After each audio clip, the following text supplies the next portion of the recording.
Good morning.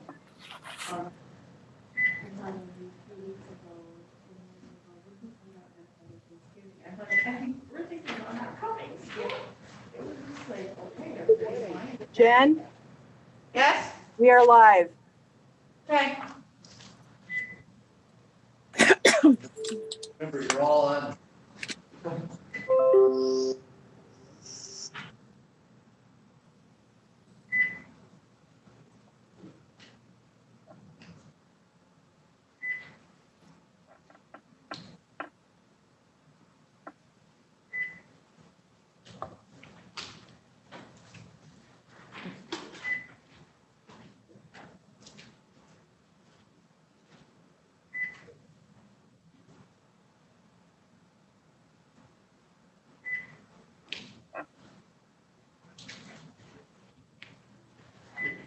Gary?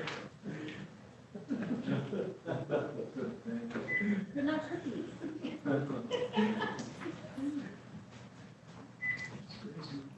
Laurel has us live, so whenever you're ready. All right, we'll just wait a couple of minutes here.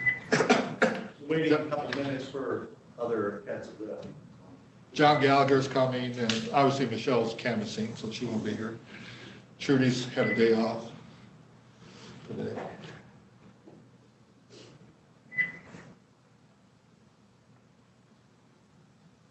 How late was Michelle here to get everything done? Wasn't bad. She was predicting 3 a.m. They were done at 1:30. Good, good. So it's all relative how late it was. She was anticipating at least 3 to 4. I had a guess what time it was. Between 3 and 4 was the consensus. So that was right. Good.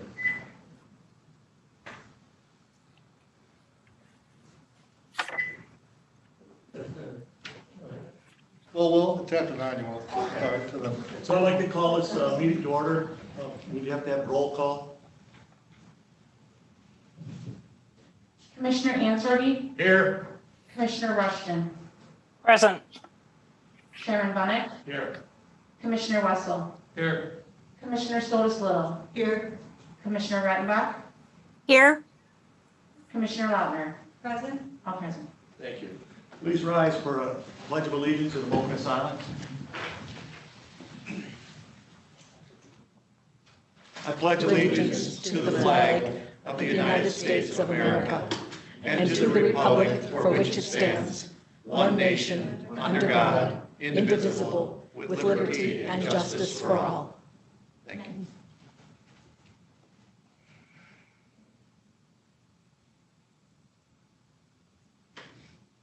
Thank you.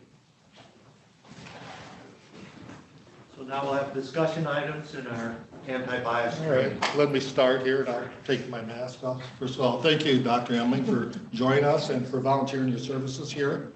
A brief background about Dr. Emling, and I thought it'd be helpful if each of you could go around the room and introduce yourselves also. But I've known Diane since the mid-'80s, I believe. We worked together at Northwestern Michigan College. Let me go over her bio briefly, see if I have it right. I believe Diane is the first member of her family to go to college, grew up in southeastern Michigan, went to Michigan State University, and she bleeds green and white. She met her husband, Tom, who was in the corner there, wearing, of course, the MSU mask and a green and white shirt. And I believe they got married in 1972. So Diane, you must have just been a very young.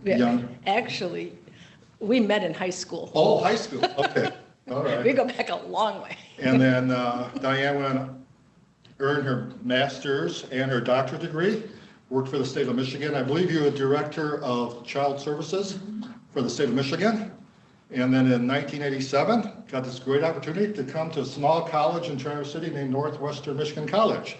And I remember when you came. In fact, I remember when you were introduced as part of the new faculty. That I believe at that time, was it Dr. Runkles the president? Yes. Yes, because I remember at the Olson Center, he introduced the new faculty members. Yes, that's right. And then Diane became the department head and was dean for several years there. And so I've known Diane. I watched her family grow up. She has 2 great sons that she and Tom has done a fantastic job of raising. And Tom worked at the University Center for many, many years, through, of course, Michigan State University. So when we had these challenges the last couple months, we're looking for some speakers or presenters. Several people suggested I call this lady by the name of Dr. Diane Evans. I said, I think I know her. So I called her and she very graciously agreed to do this at no charge to us. So thank you, Diane, for your service. I believe you're doing that same for the Road Commission. Yes. I know we have several townships that are viewing this, and this presentation is being broadcast live on YouTube and will be downloaded, and so people can watch it at any time, either at YouTube or our Leelanau County webpage. So, Dr. Emily, I'll turn it over to you. Right. But how about we just go around the room and introduce ourselves so Diane That knows would be who our helpful. audience is. So, And let me turn around so I can see. yeah, and so we'll start with John Gallagher there.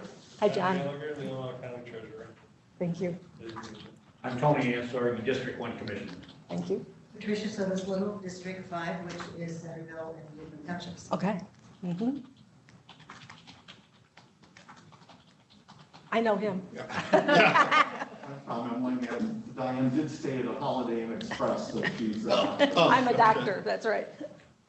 Linda Lautner, District 7. From the Science Director of Leelanau County Senior Services. Pat Wessel. Jennifer Berkey, I'm Matthew Extension. Jerry Common Maintenance Director. Paul Hunter, Building Official. Bill Bunning, Commissioners, Sox Bay District 3. Thank you. And one more in the corner there. I'm sorry. Oh, Jennifer Zwicky, Chief Deputy. Hi, Jennifer. How are you? Okay. So Dr. Emily will give her presentation, then we have a panelist discussion that will maybe move the screen around so all of you can see them. Because with the COVID, we were hoping to do this live, but with the increase in COVID, several of them felt more comfortable doing it remotely, which is fine. So thank you, the panelists, and I'll turn over to Dr. Emily. Great. So how's everybody today? Excellent.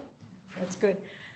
I want to say that my premise is that we are all people of good intent. Everybody. How many people do you know who are really malevolent? No. All kinds of well-meaning people have differences of opinion, particularly as relates to issues of race, because we've had different life experiences, we've lived in different places, we've had different degrees of relationships with people who are not like us. And so everybody comes with a different perspective and has different levels maybe of perspective, and even disagree or don't understand, speak across each other by matters of just basic definition. What is it we're talking about here? So my intent today is to give a common basis for conversation.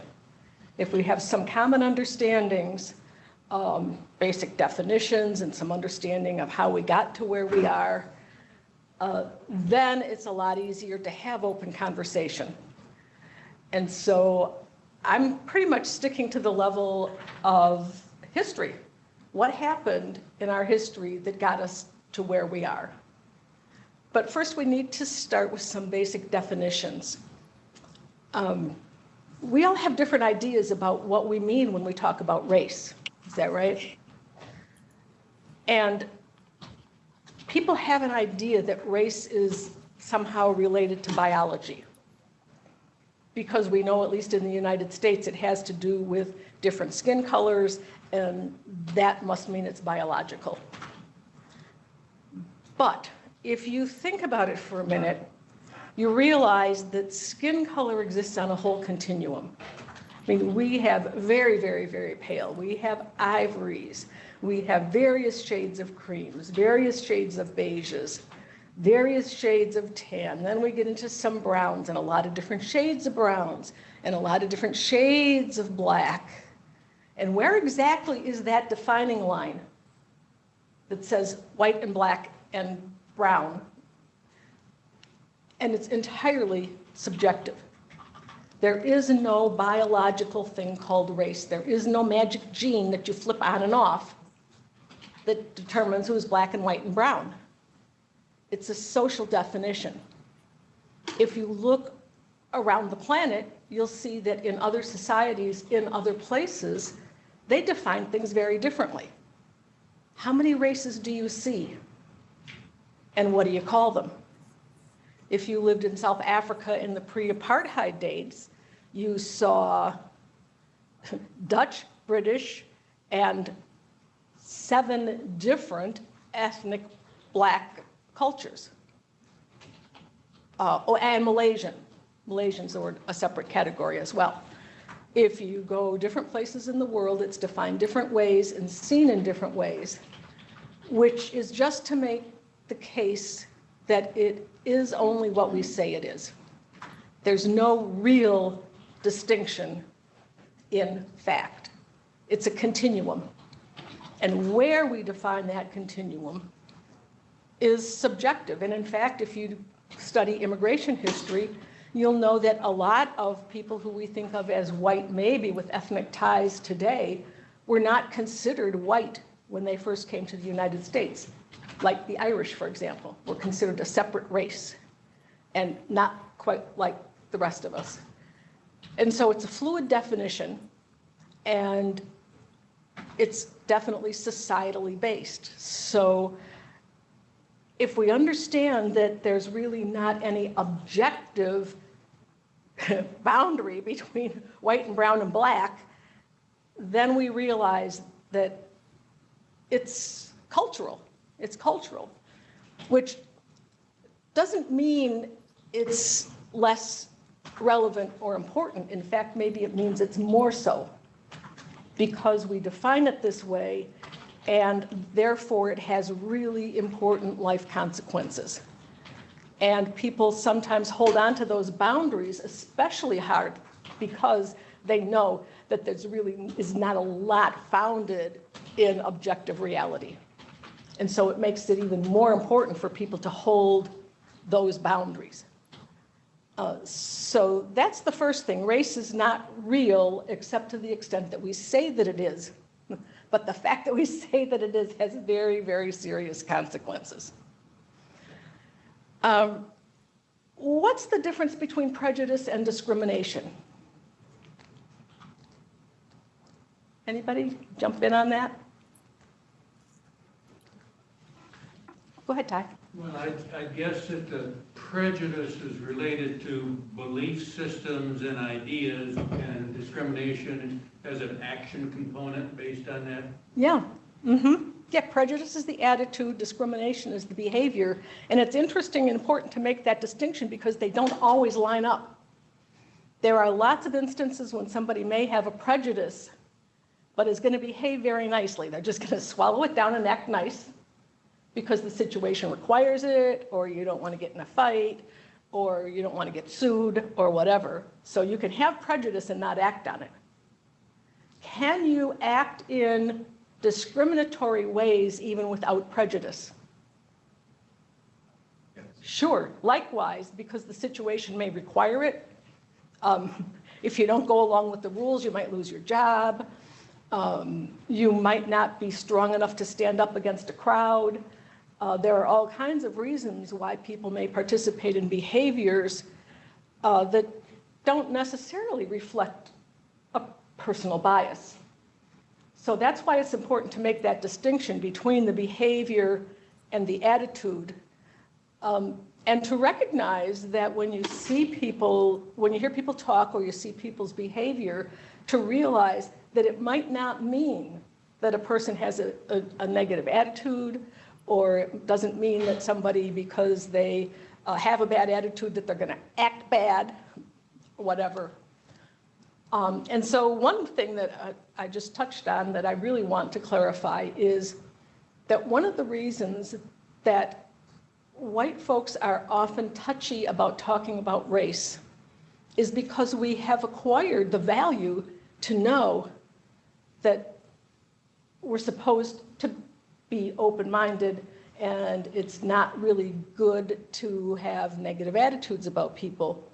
And so if you say that somebody's prejudiced or they're acting in a discriminatory way, they hear you saying, you're a bad person, right?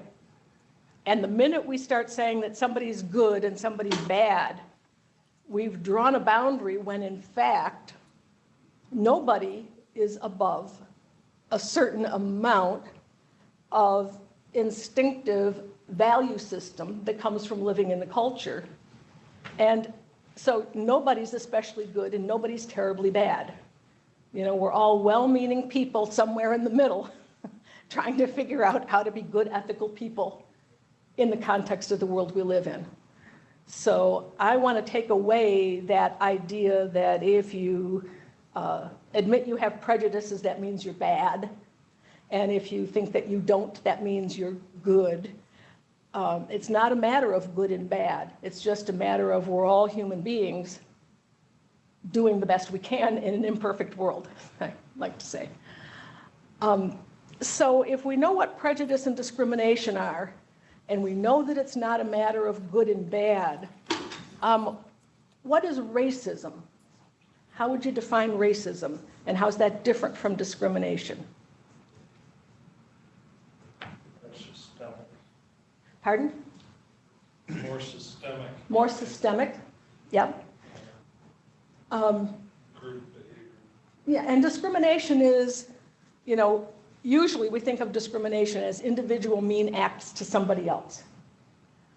But racism at an individual level is sort of the especially virulent form of prejudice and discrimination locked together. And it's often based in history. So we talk about institutional discrimination or institutional racism because these things have had 400 years to get buried inside of us. And so we don't know where inside of us all these things are found, but every once in a while, no matter how unbiased you think you are, you will find yourself in a situation where you sort of gasp and go, oh, that's the spot. I'm in a situation right now where I found that spot in me that I haven't worked on quite yet. Because if you breathe the air and you drink the water and you have grown up in this society, you cannot escape the basic stereotypes that are around you continuously. Every book that you've read since you were a kid, or that your parents read to you before you could read yourself, everything you see on TV and in the movies and in magazines and everywhere around you are all these cultural stereotypes. And so we don't have to feel bad admitting that we've got them in there somewhere, because I don't think there's anybody that escapes it completely and that doesn't have some spot inside where they bump up against all of those things that have been inculcated over all the years. So I want to spend a lot of my time today on history and timeline, because that's another thing where I think that we don't have common understanding. We don't have common understanding of definitions, and we don't really have a clear understanding of all of the history that got us to where we are. And so my hope is to give people a basic common platform to talk from. You'll have plenty of time to talk with each other about all kinds of things over all of your meetings. But if you're working from the same basic information level, then what you have left are different experiences, different context of times and places where you've lived and who you've had contact with and who you haven't. And those kinds of things are very interesting to explore with each other. And it's easy to do that openly and without too much tension if you're operating from the same basis of understanding. So my main job today is to give the basic, how did we get to where we are today, so that you can have your own conversations about going forward. Because it's not my job or anybody else's to tell you what you should think or what's the correct way to think or whatever. It's to help you have a foundation to be able to have those discussions yourselves. So I'm going to put a little timeline up here on this chart. And we'll see sort of, and I've given you, Chet has prepared or given you a handout that I've prepared, which is very detailed about history. And it's probably better if you don't look at that too much right now. what I'm going to do on the chart here is a highlighted summary version of the highlights, the key points. So all of this starts, at least as far as the United States is concerned. Let's go back here. I use a ruler because I can't draw a straight line with a ruler. But these are going to be 50-year increments. So let's start here in 1600. And let's call this 1650.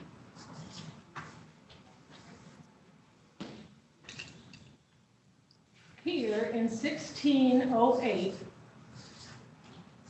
is when Jamestown is founded in Virginia. The first slaves were bought and sold in Jamestown in 1619.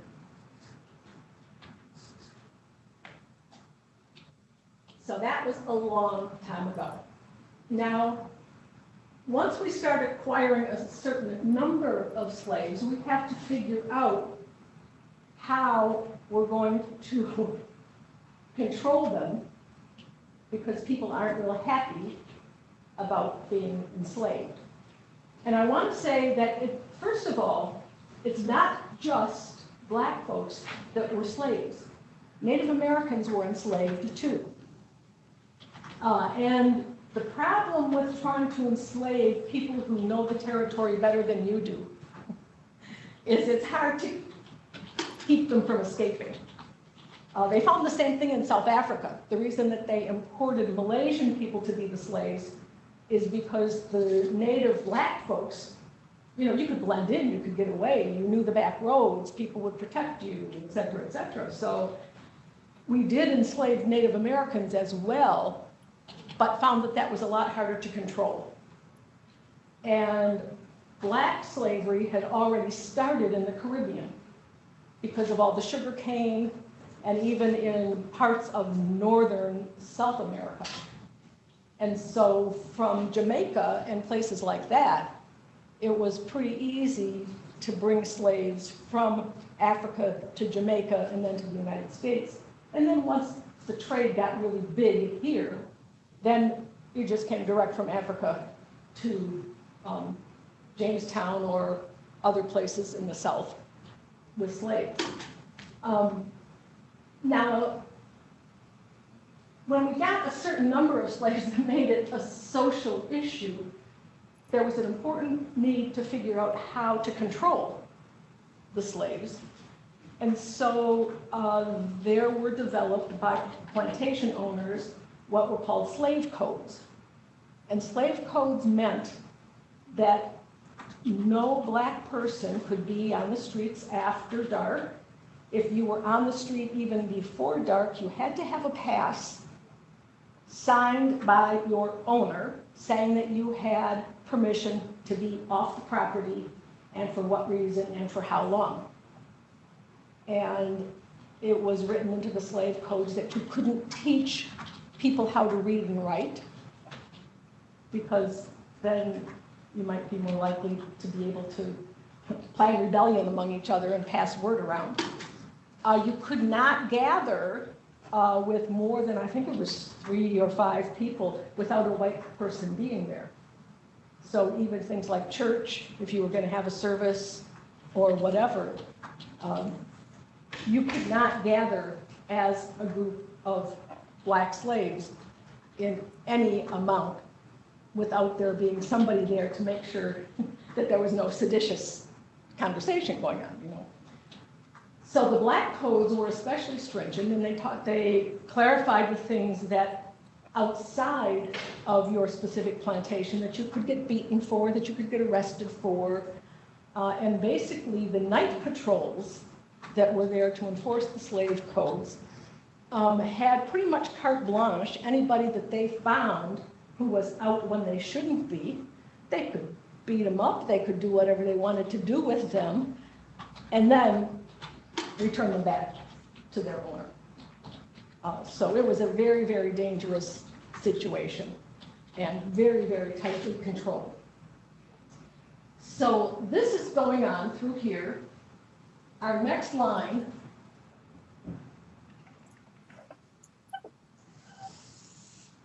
that's not good. Will be 1650 to 1700.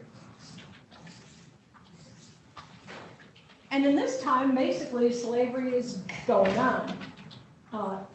In the South, it was actually surprisingly few very large plantation owners that had most of the slaves. Smaller farmers might have one or two. In this era, there were also a lot of indentured servants that came from Europe, for whom they would have a certain period of indenture to pay off the person who paid for their passage. And so there were a lot of European indentured servants. And some people say that there was not a lot of specific superiority, inferiority attributed to skin color at this point, because there were a lot of white Europeans who were also indentured and working side by side in the fields. And it wasn't until that indenture started to fade away and pretty much everybody who was left working involuntarily were black. And then as we get into the period of Enlightenment here, which leads us up to the Declaration of Independence and such, we start to have this understanding that there's natural law where God made everybody, and so we're all basically entitled to the same basic human rights. And so it becomes hard to justify keeping slaves at the same time that you're starting to believe in the fundamental human rights that go with the Enlightenment period. And so that's when you have to start deciding that maybe these folks aren't really people, right? Because otherwise we have to admit that they have basic God-given human rights.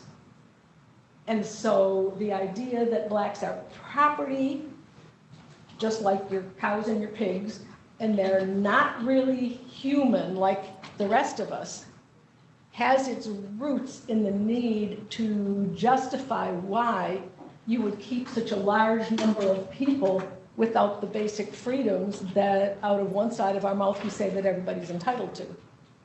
And so the only way you can square those lines is to work your mind around the fact that maybe these folks are different so that they're not really entitled to those same basic rights. So that's how we get to this decision or this juncture culturally where we have the superiority, inferiority thing that starts to really, really get entrenched. And again, that's because the white indentures are not so much there anymore. Therefore, it becomes all the more obvious that we've got just black slaves. And we have to have a reason for saying that they're property, not people. And so that's where it starts to get to, well, you know, they're not really quite human. They don't really have the same feelings that we do. There are physicians today, research that's been done in medical schools, saying that doctors in training still today believe that black people feel less pain than white folks do, that they have thicker skin than white folks do, and they have all these same stereotypes that started back here. And one thing that happened, well, through here and beyond, is that once you got old and you really couldn't be much use in labor anymore, you might do a couple of things. One of them is you, especially if you were a woman, you might be assigned to tend to the nursery, because of course we wanted as many black children as we could possibly have, because that's more capital, right? It's more investment. And so there had to be nurseries. But a lot of times when people got infirm enough that they really couldn't contribute to hard labor anymore, they would be sold to medical doctors for experimentation.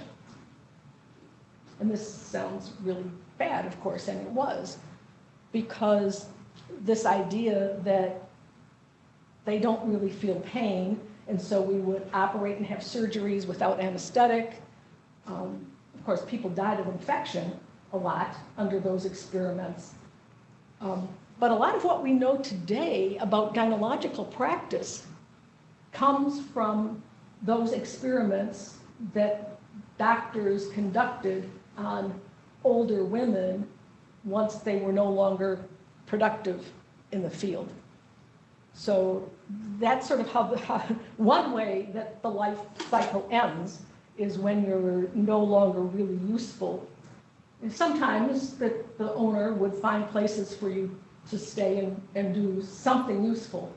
But often they would, make some more money that they could by selling you off for medical experimentation, or things like that. So that's going on all through this time period. Now we've got 1700 to 1750.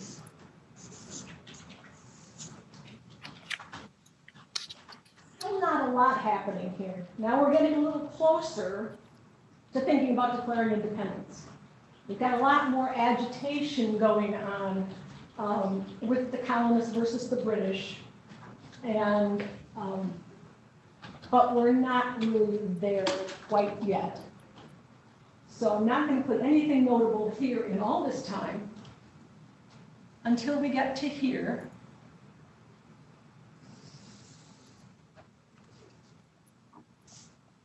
(1750) to 1800. So we all know 1776, right? Declaration of Independence. By the time we declare our independence, this has been going on for 50, 100, 150, 200 years, before we're even out the door with the Declaration of Independence. So you can see how long and how far back that goes. I mean, we think that this was like when everything started. But this has been going on for a really, really long time.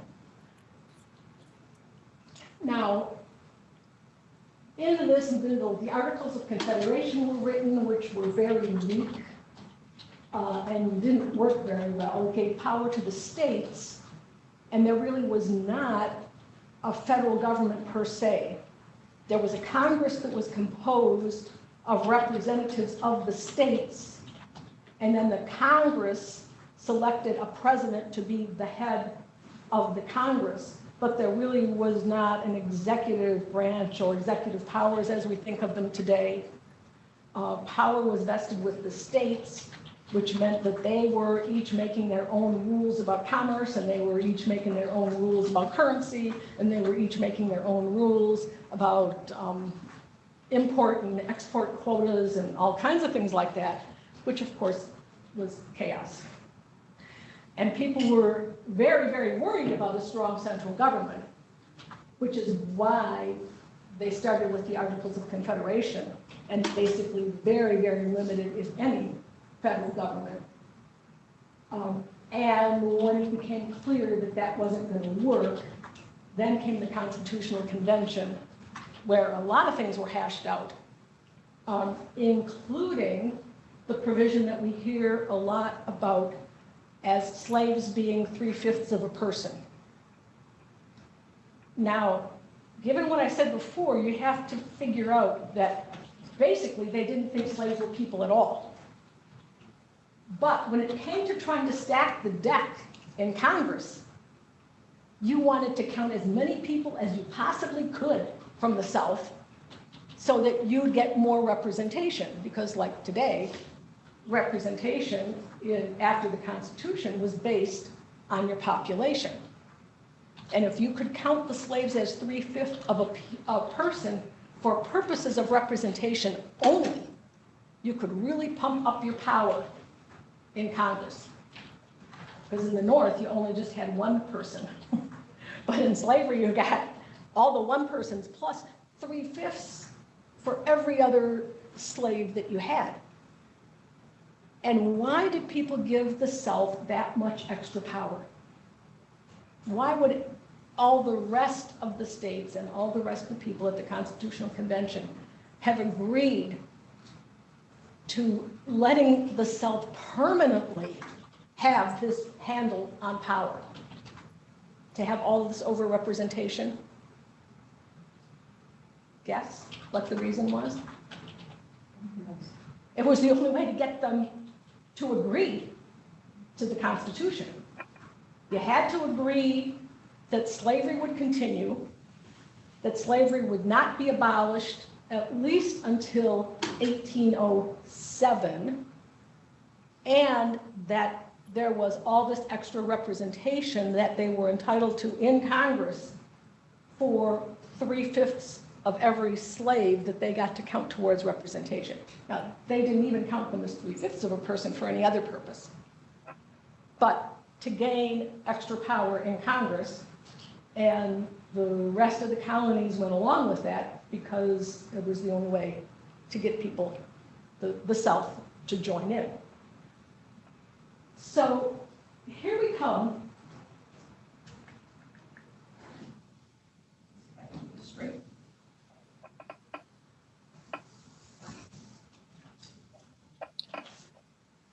(1800) to 1850. Things start to be happening a little more hot and furious here. Because we said that we weren't going to eliminate slavery before 1807, in 1808, Congress makes it illegal to import any more slaves. No more slaves can be coming in. So if you want to increase the number of slaves that you have, you basically have procreation. And as happened all through here, but intensely here, there was an awful lot of rape of black women, especially by the slave holders, but by their sons, by the neighbors' sons, by the overseers, by anybody who wanted to take their pleasure to make more babies so that you would have more slaves. And, of course, there were all kinds of ways to subvert this. So really, importing of slaves continued because you could go, as I was saying, from the Caribbean through Florida and not really attract a lot of attention, bringing a big slave ship into one of the major ports. There were all kinds of ways. So importing of slaves did continue, but it put a lot more pressure on trying to increase the number of slaves that you had by all means at your disposal. So officially, 1808 is when we can no longer legally import African slaves into the United States. Although, as I say, it still went on quite a lot. So now look how far we are. All this way before we even get to, we're not at the Civil War yet, right? All of this has happened. So I think we change pages and go on to another sheet, even. Brian, do you want to just flip that over to the back side? Oh, good idea. How's that? Yep. That work, Brian? Yeah.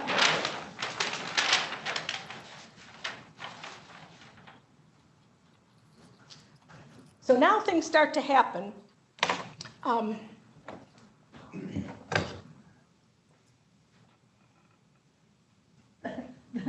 The line's going to get a little more complicated now because a lot of things start happening. 1850 to 1900. Civil War is when? 1861. 1861 to 1865. Now, a few things happened. As soon as the South seceded, the North in Congress said, we have been wanting to pass Homestead Acts and get people out to the West to settle the West. And we couldn't do that as long as the South was in the Union because we couldn't agree whether these Western lands were going to be slave or free. But once the South was no longer in the Union, they wasted no time to pass the Homestead Act and make those out in the West, to make those all free states. Now, we're in the realm now of institutional discrimination. The Homestead Act, 150 million acres of land free to white folks who were willing to come and stake a claim and make improvements on that land. Now, it was a hard, hard life.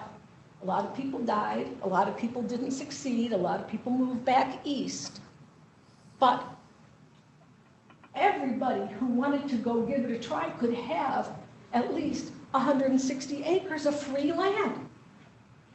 Think about that. Think about the capital investment. What is today, what is most people's primary asset? Land and home, right? So here are people who got into the asset accumulation through land in the West, generations ahead of anybody else. Now, nobody said, let's figure out a way to make sure that white folks get a leg up in a hurry. People said, we want to get the land settled, and this is who we have, and this is who we're going to make the land available to. If you are so far the statistical majority and the black folks are not even human beings, then guess what? You don't have racist intent per se. But what you are doing, of course, is giving a huge advantage to white folks who now can have free land. So we have the Emancipation Proclamation. What else do we have going on here? Emancipation Proclamation. Which is 1863, I believe, because the war is still going on. We have this period of Reconstruction, which is considered basically the time period from 1865 or so, maybe 1867, into close to 1880, 1870, 75. As long as the North is occupying the South, black folks can vote because they're now emancipated, they are citizens, they can vote. What's the problem? The day after the end of the Civil War, who is by far the majority in the South? It takes one family to own the plantation. It might take hundreds of slaves to run the plantation. The day after emancipation, black former slaves are by far the majority. How is this supposed to work out?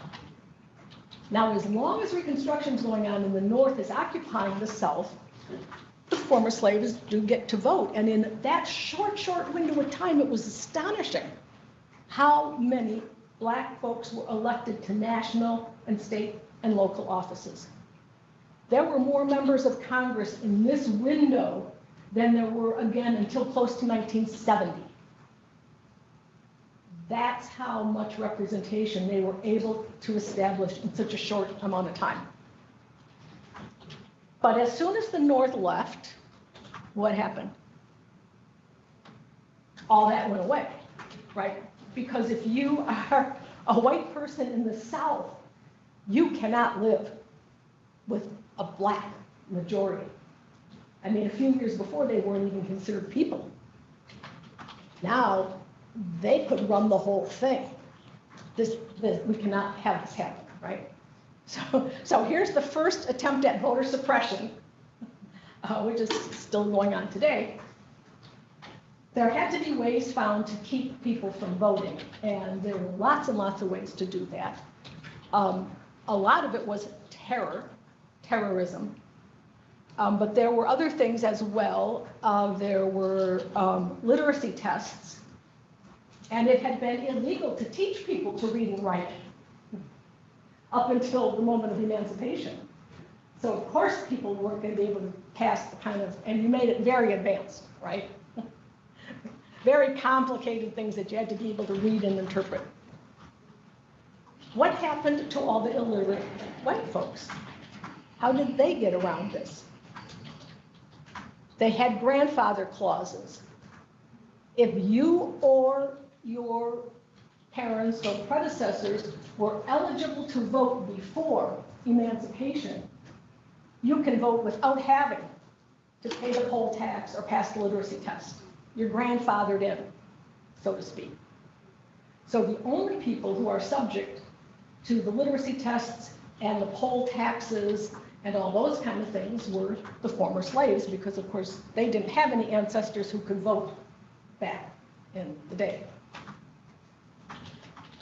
So as you can imagine, from a social class perspective, all through this period of slavery, and especially now that blacks are considered free, there's a lot of social class tension between very poor, illiterate white laborers and the slaves, because the poor white laborers were figuring, they're getting these people to work for free, otherwise I'd be getting paid.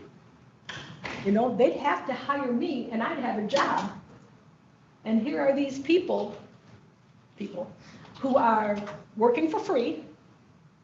And so not only do I not get those jobs, that suppresses wages for everything else that I might possibly do.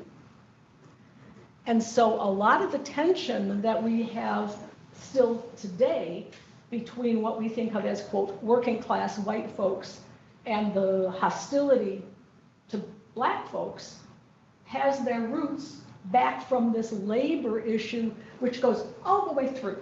I mean, even into the labor history in the 1960s and 70s. All the way through pitting lower income white folks against black folks for the purposes of being able to keep them both poor while you, the capitalist, walked off with the money, right? So a lot of tension which goes on, as I say, all the way through this period between former slaves and white folks who were struggling themselves and needed work, and of course couldn't get work because there was all this free labor. Now we start to have a period of testing. What does all this really mean? What does the Emancipation Proclamation really mean? We had the 13th, 14th, 15th Amendments. 13th Amendment abolished slavery. In this period of time, there's a guy who issues a field order, General Sherman. He issues something called Field Order 15. And he says, we have all this land that the former plantation owners have abandoned after the Civil War, during and after the Civil War, and they've just fled, and they've abandoned all this land. And we have all these people who, the day after the Emancipation Proclamation, are supposedly free, but they've got nothing. They've got nowhere to go, nowhere to live, no way to make any money, no way to support their families. They're free, but they've got nothing.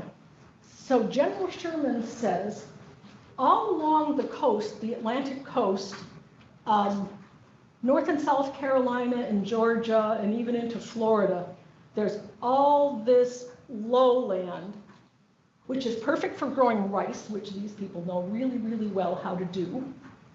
And he said, I'm going to take all this abandoned land and I'm going to split it up in 40-acre parcels and give it to the former slaves. And he was authorized to give them equipment and such that was no longer needed. And that included a mule. So the whole 40 acres and a mule thing started with General Sherman's Field Order 15 saying that you can have this land. He set it up so that whites were not even allowed to be there. This was going to be indigenously controlled, real emancipation, real land and assets and local control, and you can't be intimidated, and you can't be subject to violence because white folks aren't going to be there. And so folks get started in doing all of this, and this was early in 1865. Now, after Reconstruction is over, and of course, General Sherman, who's from the North, goes back, and all of this is gone. Within a year, the former plantation owners start returning. And of course, they want their land. And so within a year, Field Order 15 was retracted and revoked, and folks were kicked off the land that they'd been given. Of course, they didn't officially, they were going to get title to the land, but that hadn't all been worked out yet, you know? So they really had no legal claim on that land. And so everything, and this happened not just on the ocean coast in the lowlands, but lots of former plantations were broken up and given in parcels to former slaves if they were abandoned by the former owners. But as they started to want to come back, then all these folks got evicted. And so they had a little window, and then it was pulled and taken back. Now, one of the amendments to the Constitution that's happening in here provides equal protection under the law. And so a guy named Plessy decides that he's going to test that law. In the trains, there were nice cars with, you know, upholstered seats and all that for the white folks. And there was at the end a car for black folks that was, you know, wooden benches and not much of anything. And Plessy says, I'm entitled to equal protection under the law. I'm going to go sit in one of those nice seats in the quote white car. And I'm going to challenge that whole equal protection thing. And it goes all the way to the Supreme Court. And what does the Supreme Court say? You're in favor of the white.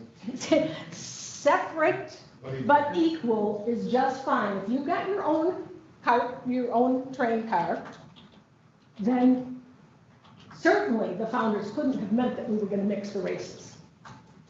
Certainly they couldn't have meant that. And so separate but equal, tongue-in-cheek equal, right, became the legal standard. And that's when all these things set off, and basically separate but equal went on until 1965, the Civil Rights Act and the Voting Rights Act in 1960s. So after the end of the Civil War, we start to have more education for black children in the South.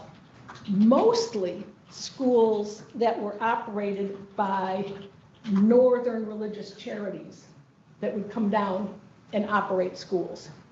And if they were dependent on local money, which they were for the most part, unless there was some big charity infusion of money, the white schools would be as you would think they are, you know, nice white facade, nice classrooms, et cetera, and the black schools would be basically a shack, one-room schoolhouse with lots of kids crowded in. But you could say that it was separate but equal. But of course it wasn't equal. And that happened in all areas of accommodations, that happened in train stations, that happened in drinking fountains, that happened with school books in storage. These are white school books, these are black school books. We're not going to mix them even in storage. This just went everywhere, everywhere. Separate but equal.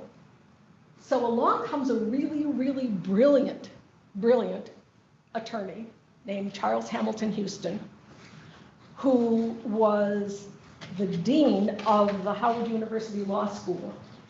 So he had the opportunity to train a whole lot of young black lawyers, and they would test potential civil rights cases as like moot court types of things. So they had all of these people who were out here looking to try to litigate civil rights cases. So he says, I bet that we can break down separate but equal over the long term. Social change is always slow, always really, really slow. He's got a 40-year strategy. He starts in about 1940 or sooner, and he starts chipping away at separate but equal. How are you going to have a separate but equal U of M law school? You can't. It's in the reputation of the faculty. It's in the historic status of the place. It's in all of those intangibles. You could make a separate law school, but you couldn't make a separate but equal one.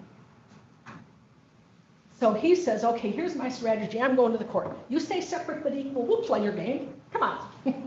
Ante up a little equal now. We'll take equal. We want equal school buildings. We want equal salaries for our teachers. We want equal train cars. We want equal everything. Separate but equal. If you want separate, it's going to cost you. How much is it worth to you to really make it equal? And so he starts chipping away mostly at things that you couldn't possibly make equal. So he starts with law schools and medical schools and those kind of things that you couldn't possibly make equal. Meanwhile, he's working on, in the public education system, teacher salaries and teacher school buildings and things like that. He doesn't decide right away to challenge separate but equal directly. He goes after the equal first, and then decides later on he's going to challenge the separate. And that doesn't happen until 1954. So this is a long-term strategy. So here we are. So Plessy versus Ferguson is 1896, I believe, where the Supreme Court says separate but equal is fine.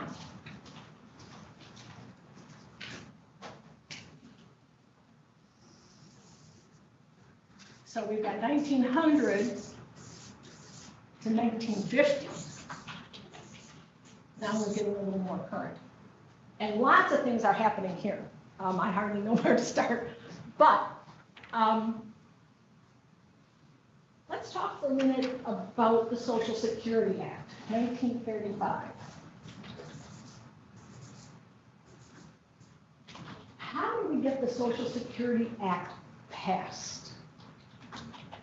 Similar problem to how we're going to get the South to buy into the Constitution.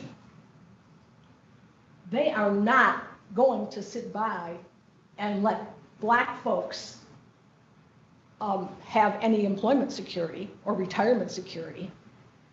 Not going to happen.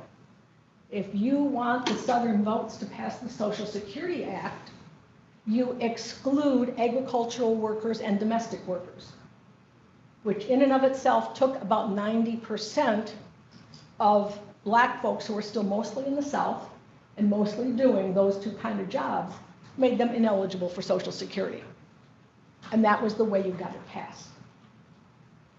Now we're in the realm of institutional racism. We've got all these things happening in education. Terrible schools. Challenge after challenge after challenge. Every aspect of public accommodations, lunch counters, restaurants, hotels, everything, absolutely everything, you are not eligible to participate in. And now, while white folks are getting their free land, while white folks are getting their education, while white folks are getting a little income security, et cetera, all these things are happening. Black folks are sitting there still highly vulnerable. Great Depression, which is why we ended up with the Social Security Act.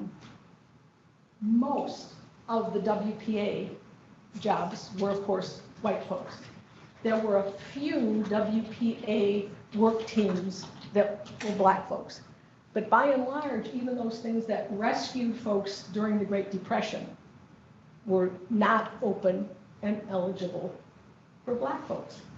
Now, nobody said, let's figure out how to really, really, really stick it to these black folks, right? No ill will. Well, there was ill will, but you don't have to have ill will for these things to happen. If you are going to open up the West to exploration and white folks who are, quote, citizens are 90% of the population, you're doing something good for the public, right? Same thing with the Social Security Act. Okay, it's a little too bad that we have to exclude these occupations, but look at the whole realm of the population, meaning white folks who were able to help. So it's not that anybody has ill will, it's just the political necessity to get things passed. It's just the way these things get built into the workings of the social institutions. So we still have problems with unequal education, don't we? We still have highly unequal schools, highly unequal teacher pay, highly unequal access to computers and science labs and all kinds of things. So that's been institutionalized since way back when you couldn't teach people to read and write at all. And it isn't until we get into the 1950s, the middle 1950s, that we even start thinking about trying to break down that problem of unequal education. And obviously, we still haven't solved that today. Economic vulnerability comes back here, well, through all of this. Because you got your freedom, but with nothing. And now you're starting from scratch and trying to figure out how to get a little claw hold into the world and start from nothing. Meanwhile, you've got people who have had all this free land out in the West and in the North, of course, through the colonies, free land for everybody during that whole colonial period. And so now, here we are. What else was in the 1900 to 1950 era? Let's see, where are we? So we got Plessy, and there's a lot of detail in this handout that I'm not going to take time on in the interest of time, so we have time for our panel. There were in the 1920s and basically through the 40s a series of white riots that burned and decimated black towns. We heard a little bit about this recently because the president was going to go and do a big rally in Tulsa without realizing that one of the biggest ones of these white riots was in a place called Greenwood. Greenwood was considered to be the Black Wall Street. Highly, highly profitable, very wealthy black folks who were running, because separate but equal, you're running your own banking system because no white bank is going to give you a loan. You're running your own real estate. You're running your own everything, doctors and lawyers and et cetera, et cetera. Very prosperous black community. And the white folks of Tulsa were not about to let a wealthy, thriving black community be any sort of competition. So they had several days worth of a siege. They came in, they burned down the whole town, they killed a lot of people, and that was the Greenwood Massacre, which Trump didn't know anything about, had never heard of this before, and so he was going right into the same place at the same time in here, the same time that all of this happened. And all of a sudden he's discovering he's in the middle of a controversy that he knew nothing about. Why are you going there? Don't you know about Greenwood? No.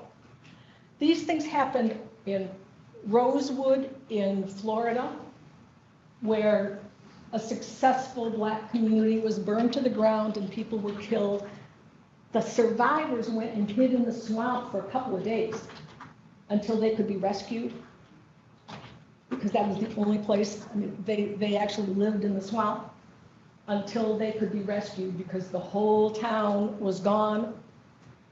And this happened, I think, at least 6 places, more actually, where in this window of time, as soon as a Black community starts to look prosperous, we can't have that type of capital business success happen. We just go and burn it down and take it away. So that's happening all through here. Lots of Black folks fought in World War I. 1914 to 1917. Of course, in segregated units, but a lot signed up, went to war on behalf of their country, survived, came home, and discovered, of course, they had fought for freedom for other people to come right back into this segregated society. So back before emancipation, we had those slave codes I was talking about. After Reconstruction, all those slave codes were basically rewritten as Black codes. And so all through the South, the same kinds of things happened. But you had to be even more specific, because now you had Black folks who were out and about. So you had to have etiquette written into those Black codes as to when you meet a white person on the sidewalk, you're going to give way and step out in the street. You're not going to make eye contact. You are not under any circumstances to look at a white woman. You still are not supposed to be in most towns out after dark. So all of those same things that were in the slave codes were now rewritten as Black codes, and that's what we call Jim Crow. So Jim Crow begins right in this window of time, right after Reconstruction, and it goes on all this time.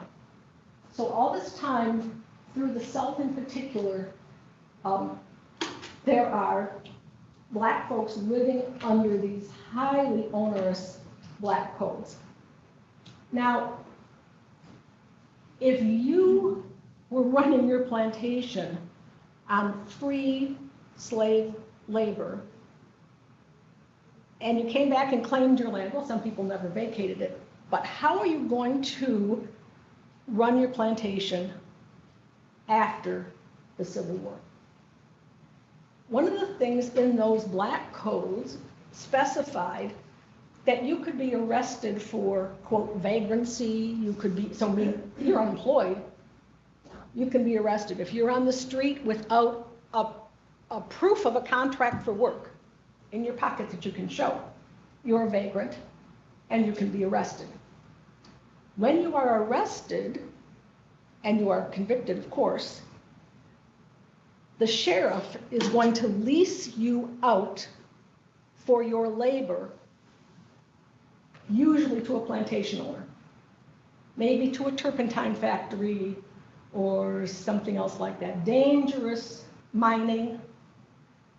And of course now, the same person who was your slave owner before, you just pull people up off the streets, you convict them, and then you basically sell their labor back to the people that they used to work for. And now they don't even have a property interest in trying to keep you alive, right? When you were property, at least they were going to keep you fed and keep you alive because you were an asset. Now, you're not anything, right? You're free labor, basically. The turpentine factory or plantation owner or whoever pays the sheriff a fee to have this labor leased, and from then on it's free. And in the South, all through this time, the sheriffs were making so much money off of this system. Of course, that means, of course, they're not having to build prisons and actually feed people themselves. They just lease the labor back, and they get money back. And there were states in the South who were so dependent on this source of income that when that started to be declared illegal and chipped away at, they were in serious financial problems because this whole leaseback system was very, very profitable. You may be aware of a video, and there was a PBS series called Slavery by Another Name, and that's what this was about, this whole period of convict leasing. So the idea that we are going to sweep up black folks into a criminal justice system, and then we are going to sell their labor out.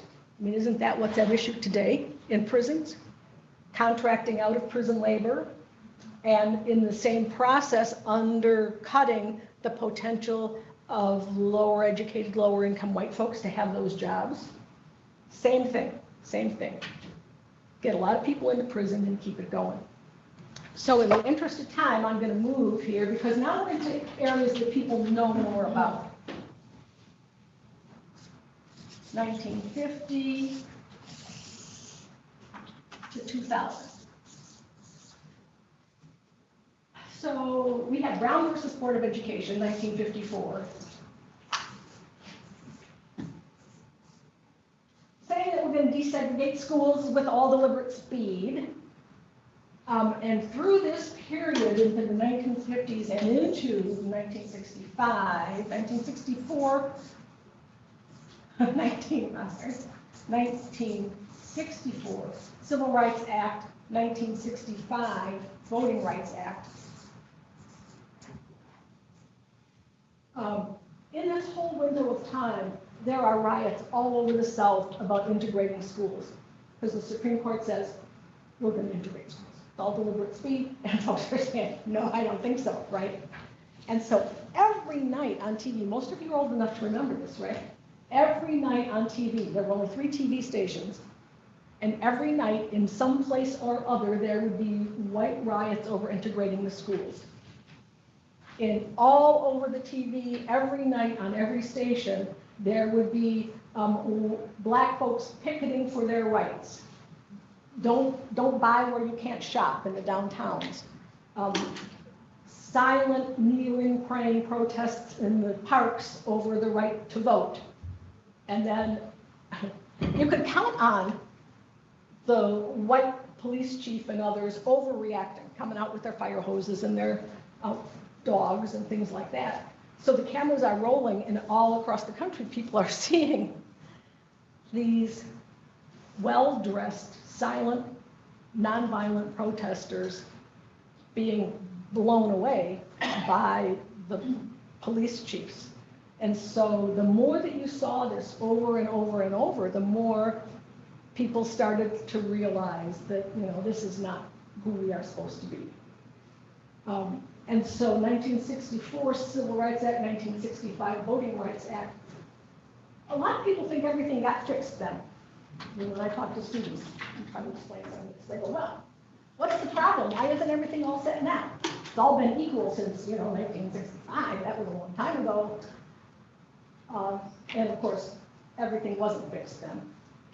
And if you take 2000 and you go to where we are now, to 2020, you see how recent this is in light of all of this history. Really, we are infants in the whole arena of trying to treat things equally. On your handout, it tells you that even into the 2000s, there are a lot of school systems that still have not been released from supervision for school desegregation, still under court order. Not that there's a lot of serious attention, it's just that nobody ever bothered to release them from it. But on paper, they're still there. We had in the end of World War II, we had the GI Bill. And I just want to mention that and then I'll be done. This is another perfect example of institutionalized. The GI Bill, of course, we have a lot of soldiers coming back, more than we can absorb into the workplace. And the government says, well, let's do a couple things. Let's give free college education. That'll keep some people out of the workforce. So a lot of families got college education free, seated in their families in the late 40s and early 50s, and et cetera, et cetera. The problem with that, of course, is that this is still a time when most colleges and universities did not accept black students. And a lot of black GIs came out of the South where their education had been so bad to begin with that they couldn't meet college admission. So we have a whole generation of white folks who got a leg up, got college education seated in their family a couple generations sooner than somebody else, in a time when the economy is expanding and you get a lot of upward mobility. Nobody was trying to figure out how to help white folks and deny that help to black folks. It's institutional. It's just the way the system worked. Same thing with housing.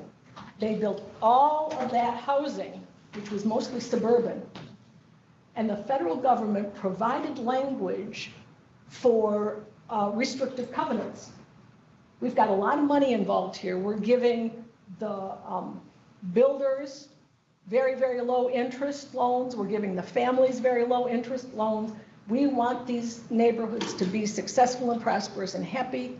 Therefore, we are going to provide model language for restrictive covenants and require those restrictive covenants to be put on the deeds of all these new houses. Restrictive covenant meaning it's written right into the deed of the house that this place will never be sold to a person of color.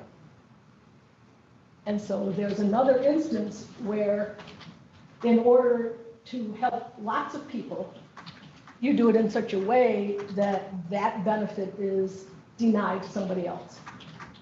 So a lot of your family probably back a few generations probably had quite a few people who went to college on the GI Bill or got low-cost housing after the end of World War II. And of course, that's an asset that then can get passed on and build wealth for your children. And we look today at the gap in wealth between black folks and white folks. And it's perfectly logical and understandable why, if some folks were into this asset accumulation thing 3 and 4 or more generations than somebody else, that it's going to look the way it looks.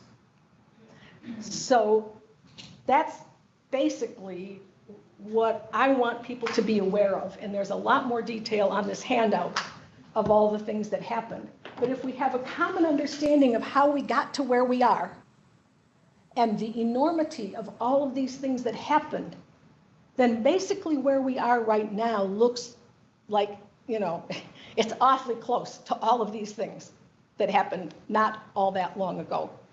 And it's a lot easier to understand why we have all of this systemic inequality today.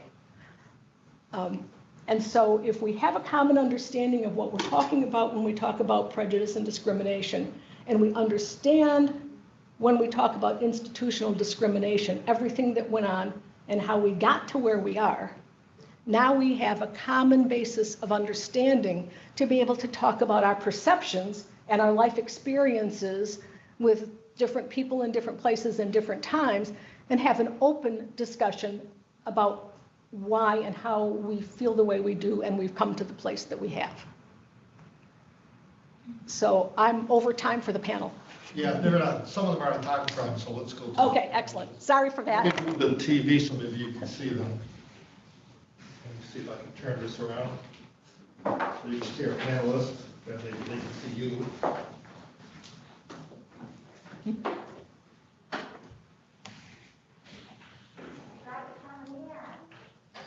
Everyone see the panelists? All right. Well, you can see some of the people here. Okay. I'm not sure who wants to go first. Do you have a preference?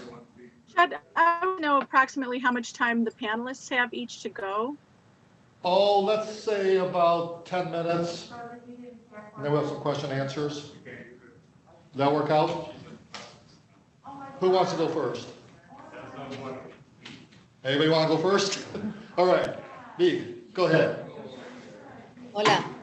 So I wrote down what I wanted to say because I didn't want to get sidetracked and not give you the message that I want you to take away with this. So, hola, my name is Beatriz Cruz. Most people call me B.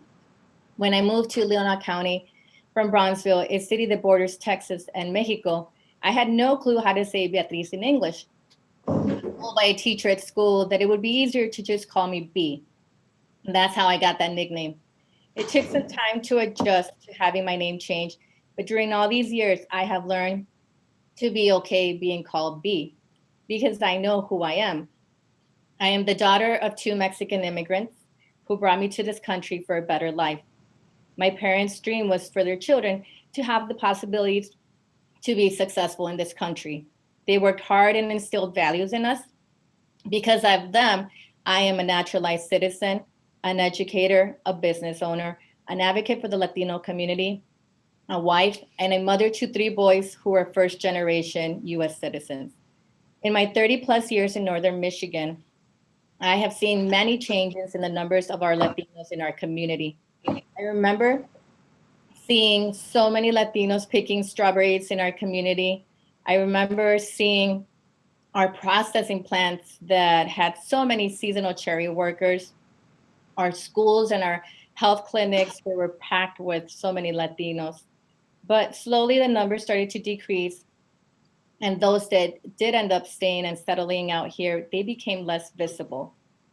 At some point, we all got categorized into this one big group. The assumption that all the Latinos were the same, such as we all must be from Mexico, as if like no other country speaks Spanish, right? And our community is very diverse in Latinos. We have Latinos that are Cuban, they're from El Salvador, Panama, Guatemala, Puerto Rico, just to name a few. It is also assumed that we must all be undocumented. And how did you learn English? How did you get here? You know, they must not be educated. There's so many assumptions that are made. And instead of assuming, we need to know our neighbors, we need to know our community. And we will never thrive in this county if we don't know who we are serving. So I ask you, do you know the needs of our community of color? Are you well represented in the workplace? Like, do you see us in a lot of the places that you attend? Do you see leadership roles? And I love Leonardo County. Leonardo County is home, but you know, we do need to feel like we are welcome. I am not saying that everyone makes us feel uncomfortable, but those few that do look down on us and wish we would move somewhere else, you know, we need to, as a community, speak up and say something. We can't be quiet forever. And so just, I want to tell you a little bit of what we can't forget of our past. Now, we can't forget like the mass deportation that happened in the 1930s, that so many Latinos that were even US citizens, just because they spoke Spanish, they were deported. They were sent back to Mexico just because they were speaking Spanish. That mass deportation, it was like about 400 people that were taken back to Mexico. We can't forget the Mexican-American War, where we lost 55% of our territory to the US. Now, those that did decide to stay here, they became citizens. Those that chose to go back to Mexico went back. But again, leaving behind what was their home, because now it belonged to the US. After this, you know, segregation was even more visible because there were certain places that Latinos could not go to. There were certain establishments that wouldn't serve our Latinos. Also, you know, let's not forget in the early 1900s where there was still lynching occurring. There was a lot of false accusations that were being made.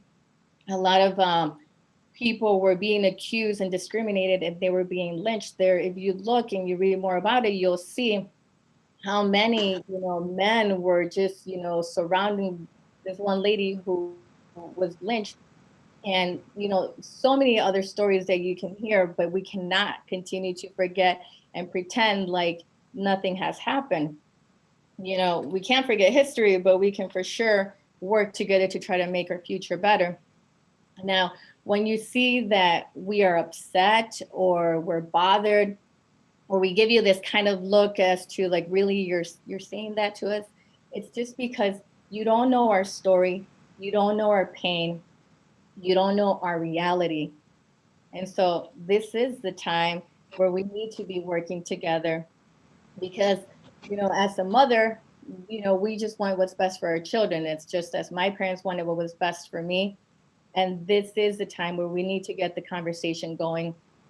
This is the time where we need to speak up and address what is obvious, but most of us don't feel comfortable speaking about. So that's pretty much what I had to say. All right, thank you. Who'd like to go next? Holly or Melissa? I'm happy to go. So All I'm right. gonna lead you guys through an exercise, and I'm gonna ask you all to just close your eyes for a minute for me, and while I do this section. Imagine that you're at home with your family and you're getting ready for your day. Your daughter's running around in her jammies, and you're trying to get food into your older child so you can get them ready for school. Your spouse is gathering their things to walk out the door, and while you get the kids ready for the bus. And suddenly, as your spouse is walking out the door, you noticed that there are tanks in your neighborhood, that there's cars that have never been there before. And you're looking at them going, I wonder what's going on here. And so you kind of look out your window and you see that people are being roused out of their homes at gunpoint. You see that people are being taken from their homes and being told to get into trucks. You see that people are being told to walk from their homes with nothing on their feet, carrying their children in their arms. And so you close your door and you tell your family to hide. You go to the basements, you go to the closets, because you don't know what's going on. You're trying to desperately get on your phone to find out if there's any news. And you're trying to call your best friend who lives 2 blocks away. Can't get through to anyone. The services are down, the internet is down. And you hear your front door being pushed open. So someone who doesn't look like you've never seen somebody like this before. They are speaking in a language that you don't understand and wearing something that looks military but looks different from anything that you've seen. Grabs you and your family and forces you outside at gunpoint. And then he puts your kids in one car and one truck and puts you in another. And they ship you off to some kind of something that looks like a camp with tents up. And you sit there for a few hours huddling, wondering where your kids are. You think you see one, but you recognize someone from down the street and they said, we don't know what's going on. I can't find my husband. Have you seen my husband? And you said no. And immediately as you start to talk, you're told to shut up, but in a different language. And then in another hour, you're forced to walk about 20 miles to another camp. And during that time, people are hungry, they're thirsty, they have to go to the bathroom, they have to go in their pants because nobody's allowed to stop. Nobody's given water. Some people don't even have shoes. And as you get there, people are crying in fear.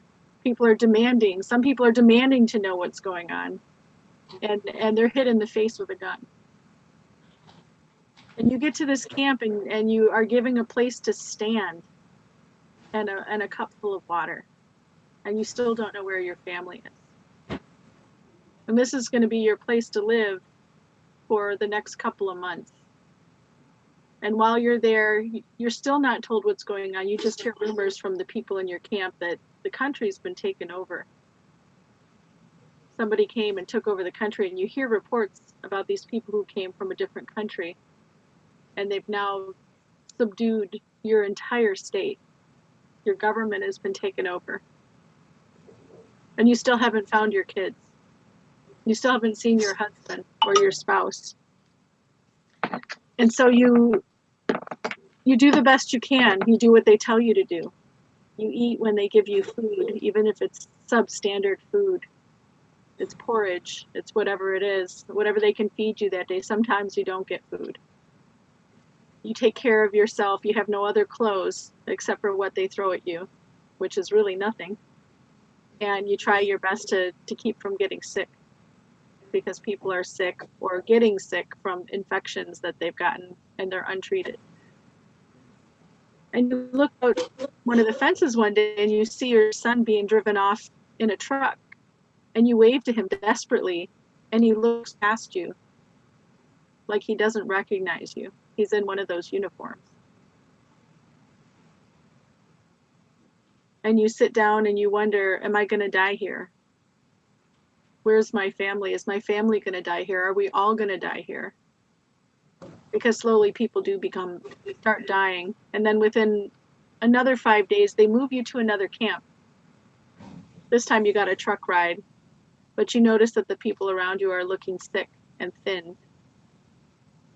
And when you get to where you are, you have your accommodations, which are a little bit nicer than before, meaning you have a cot and actually there's a wood stove in the tent, which means the edges of the tent are very cold. So you do your best. You get a thin blanket, you get a small bag for a pillow, and you're given some shoes. And you stay in that situation for about 6 months, trying to eat, trying to keep warm, trying to not get sick. And meanwhile, people are talking to you in a foreign language, always scooting you about with a gun. You're given a number, and you're told where to go and what to do. And eventually, after about 6 months, you're allowed to go live somewhere, but you are made to learn another language. And every time you speak your own language, you're punished, you're hit. So you learn how to adjust and accommodate. And eventually you become a member of the neighborhood of this new regime, this new community, whatever it is. And you learn it's a community that came overseas and just took over, took your land, took your government, took your supplies. And basically, in order for you to survive, you had to do whatever they said. Couldn't speak your language, couldn't practice your culture. You are made to learn and accommodate and be in a new religion that has nothing to do with yours. This religion is more oppressive than yours. Let's say it tells women that, they can't work, tells children that they have to work, and that all men have to be in the military. This is part of their religion. And you have to go along with it in order to survive. And after a while, you forget some of your old ways. After a while, you keep going and you forget some of the ways that things used to happen, but you never found your kids again. And you kind of hang out with some neighbors that you had before from your old community, but basically everybody you knew in your life is gone. Everything you knew was gone. And all you can do now is survive in this new thing until, eventually when you're old, you're living a little bit better than you did initially when they took over, but you're alone. And you're not you, and you're not them. Now imagine in that scenario that the people that you're talking about are you. And now look at me, and look at Beatrice, and look at Melissa, and look at Marshall. That's exactly what happened to our people. So when I hear this whole recount of the history of this country on paper, this Jim Crow stuff, this Restoration era, all that was whittled down to paperwork. All that was whittled down to a framework that made it a little bit easier for you to hear. But what you didn't hear was what actually happened. What you didn't hear is the terror and the blood and the sickness and the lack of identity. What you didn't hear is families getting torn apart, or the bloody feet when our relatives were marched from Burt Lake to another place hundreds of miles away and their village was burned down here in Michigan. What you didn't hear was mothers throwing up after their children were taken from them and screaming for hours in desperation because they didn't know where their baby was. What you don't hear are the songs from our relatives in Canada who have put all of the songs of these ships coming here, these French fur traders, and their recount of knowing that was coming and feeling resigned and frightened because they knew what was coming. It wasn't a happy thing. None of this was anything that we asked for or wanted. It was forced on us. Everything was taken from us. And so these people that you see here today, and Marshall being from a people who was kidnapped from their homes and not even able to go back because they don't even know exactly where they're from. They lost everything, which is why it was easy to enslave them. My people who might have been slaves, we knew where to go. We knew how to escape and go into the woods or into the hills. That's the difference. But when you hear those things, we're all survivors here. We are all survivors of genocide. And this is the genocide that happened not just 500 years ago. And I'm going to tell you how. First of all, as Native Americans, we are the smallest population in the United States. We were once the largest. But at 1% to 2% of the population today, we had millions and millions of people killed by genocide. Indigenous people are the highest number of people killed by police. They're killed in the foster care systems. They're killed in the boarding schools that just closed 30 years ago, 25 years ago, where thousands of children died. Have you ever sent your kid to a boarding school and had them die? Have any one of you ever had a relative that happened to? All of us have that. We're the number one category of children that are taken in foster care. And I've actually, 7 years ago, there was a case where the feds sued the state of the Dakotas, North Dakota, because they were taking children at 100% rate from families, or I'm sorry, 50% rate from families, and 100% of the time not giving them notice of the court hearings. Can you imagine that happening here in Leelanau County? And it does happen. It has happened. We have the highest suicide rate in the world. At 1% to 2% of this nation, we have the highest suicide rate in the world. Our children are going to try to kill themselves because of the treatment that we receive. It's legal to involuntarily sterilize our women until 1984.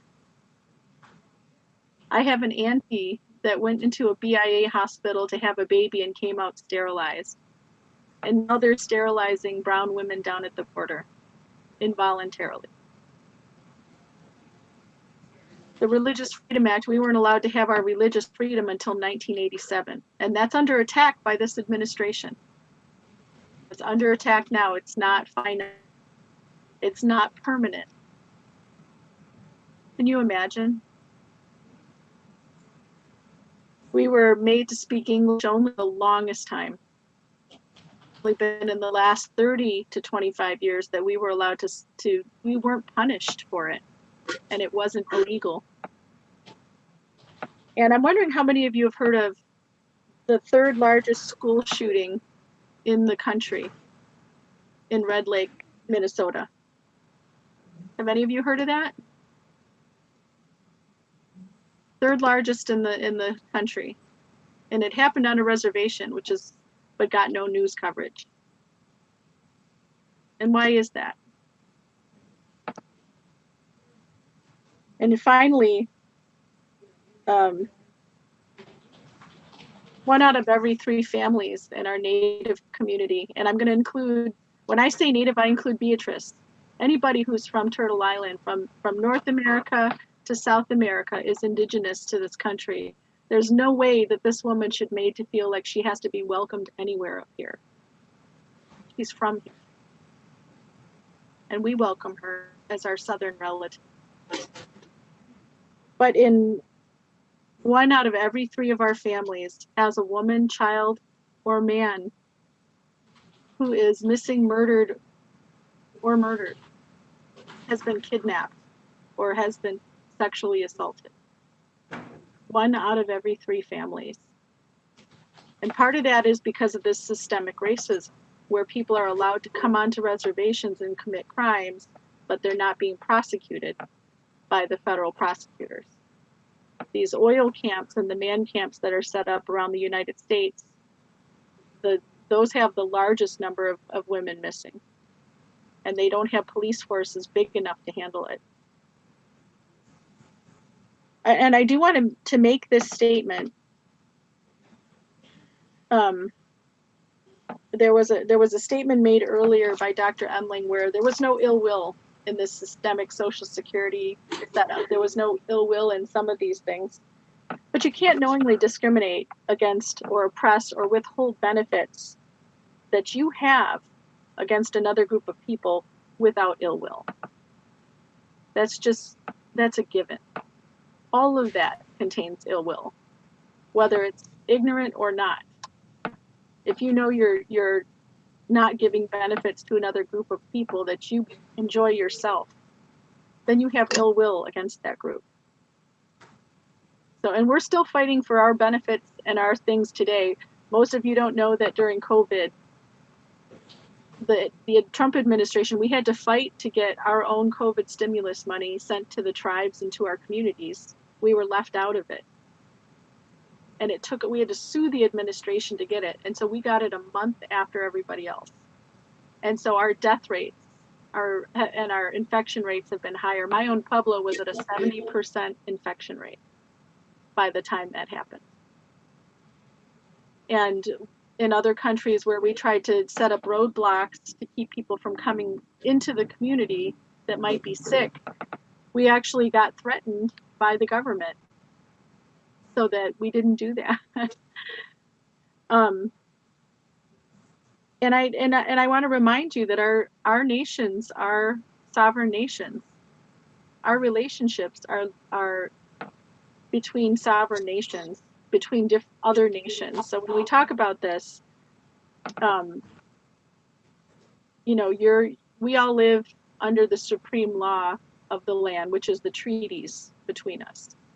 Treaties mean more than state law. Treaties actually mean more than federal law. Treaties are the law of the land wherever we are. That's what established the United States versus Canada and the United States versus Mexico. It's also what establishes the land boundaries between Native tribes and the rest of the U.S. So everybody who's in Leelanau County right now actually has to thank Grand Traverse Band for the treaty that they engaged in that allowed people to live there. Any benefits that are received by the government are what we consider rent. And the casinos, I hear a lot of people that like to talk about benefits or Indians receiving more than other people, and it's just not true. The tribe actually puts in millions of dollars back into the community. And historically, every single state that has tribes that have casinos and are doing well, they showed that the communities around them prosper because of it. They're being taken care of because even though we were oppressed, that is our culture, is that we take care of our community, no matter who you are. So I'm going to acknowledge right now, I'm a Pueblo woman, but I grew up here in Michigan. And when I introduce myself, I say Shaska Wasakwe and Dishnakas, Nimki and Dodom, Traverse City and Donjaba, San Felipe Pueblo and Donjaba, Traverse City, Grand Traverse Band of Ottawa and Chippewa Community in Donjaba.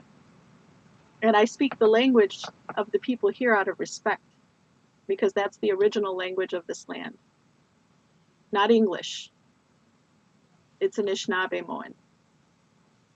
And I introduce myself and I say, I'm from San Felipe Pueblo, but I hail from this land here, which is the community of the Grand Traverse Band. They're the original people here. They're the ones that took care of this beautiful, beautiful place before anybody else got here. And they're why we're here today. And even though we've had centuries of people taking things from us, a lot of the land in Leelanau County was taken illegally. And those are stories for another day. But they still strive to reach out and make things good with the community. And that's what I want to impress here, is that we're all here to work together. We're all here to strive together. When we hear statements out of public officials that put down our brown relatives, we stand up, because they're our relatives. They're like us. They had no choice but to be here. And this is our home. You know, we're not going to be anywhere else. You guys are the visitors. And now if you're making your home here, we're asking you to work with us to make this a good place. Because all the people here are here with that in mind and that heart in mind. And so we're glad you're here today. But I just wanted to make some things clear, that oppression and genocide aren't over. They're still happening. Standing Rock, if any of you know about that, was a clear incident, and continues to be a clear incident of genocidal oppression based on environmental oppression. And this is happening all over the United States.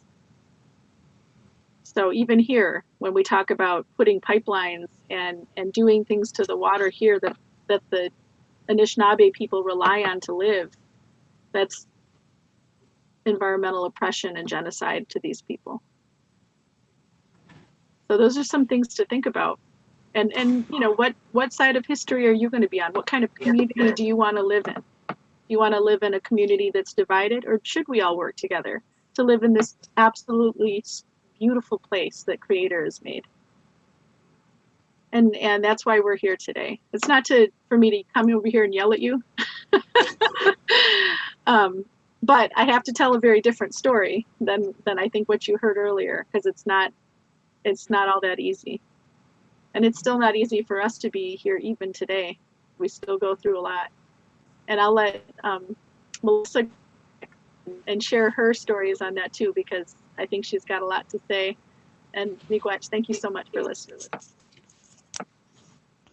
Miigwech, Holly, can you all hear me? Yes. Okay. Ani Buju, when I'm talking about systematic racism, I'm talking about me. Mashike and Dodo, Mimikwanekwe, and Adishnagas Shabitown, Michigan, and Dojaba. I wanted to share with you that I graduated from a federal BIA Indian residential boarding school in South Dakota in 2001. I want to let you know, I'm sorry,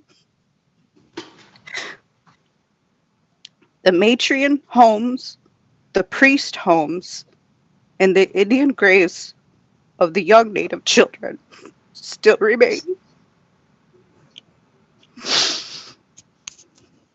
I'm just going to hold space for that thought. So the boarding schools are still in existence. Children like myself actually go there when we're sent by Child Protective Services or juvenile delinquency.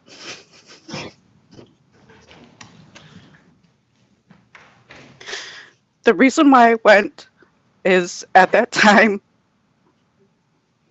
due to historical trauma, I was failing at Suttons Bay.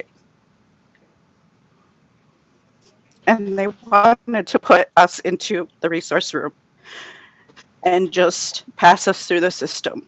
And I knew for myself to succeed, I had to leave. So I went to that school, and I wanted to share that with you because I think that people still don't realize that residential boarding schools still remain.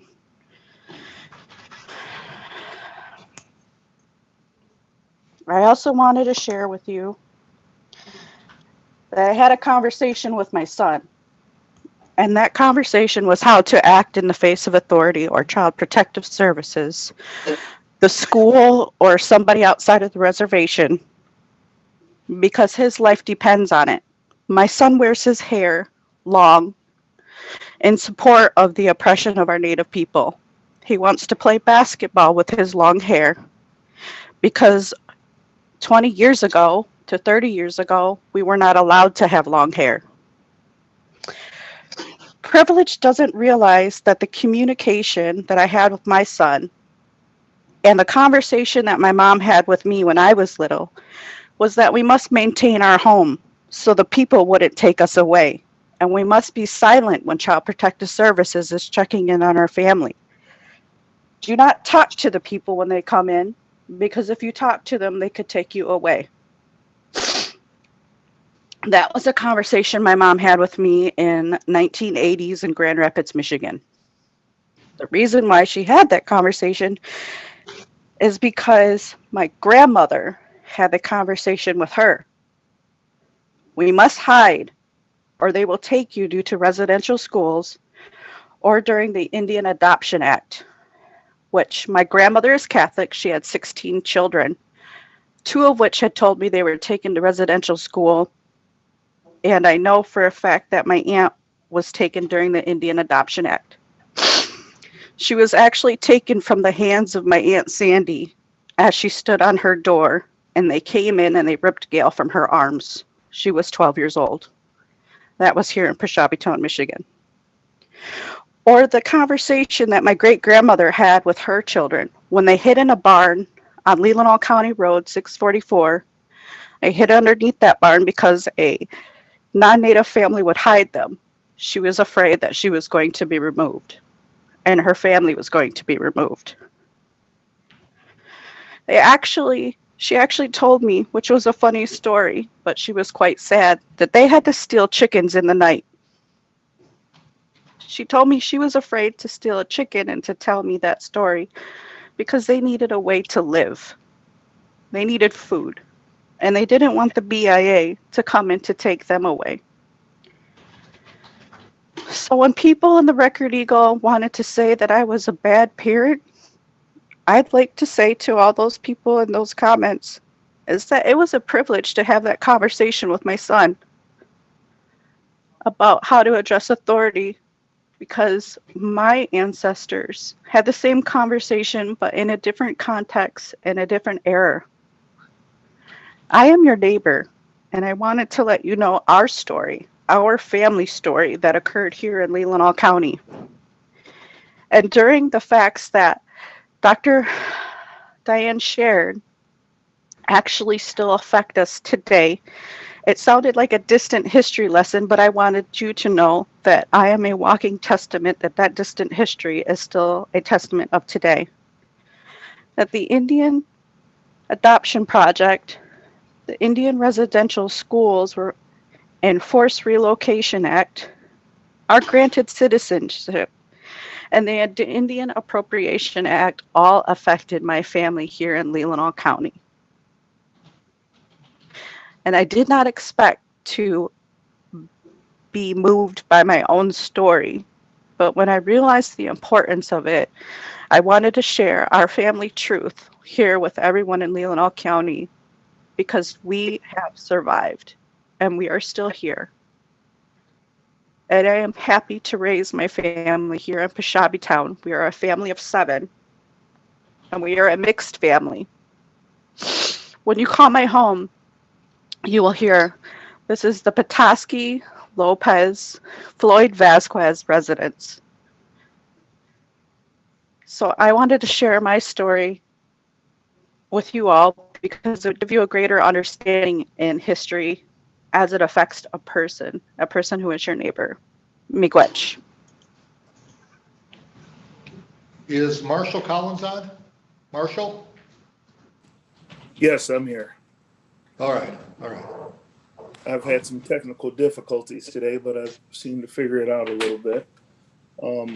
First of all, I want to thank all the panelists for sharing their stories today. I know I've shared a lot of my story in the past, and a lot of it has been in casual conversation. And I guess I just didn't realize how powerful my conversation was, or, you know, people were very surprised at me telling my story. And I'm like, well, why wouldn't you think I would go through this kind of stuff? You know, this is, you know,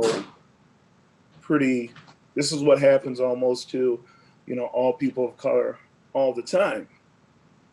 And so when more people has been asking me to tell my story or to talk about my story, it's like, you didn't believe it before, but now you only believe it because Marshall Collins is telling it to you.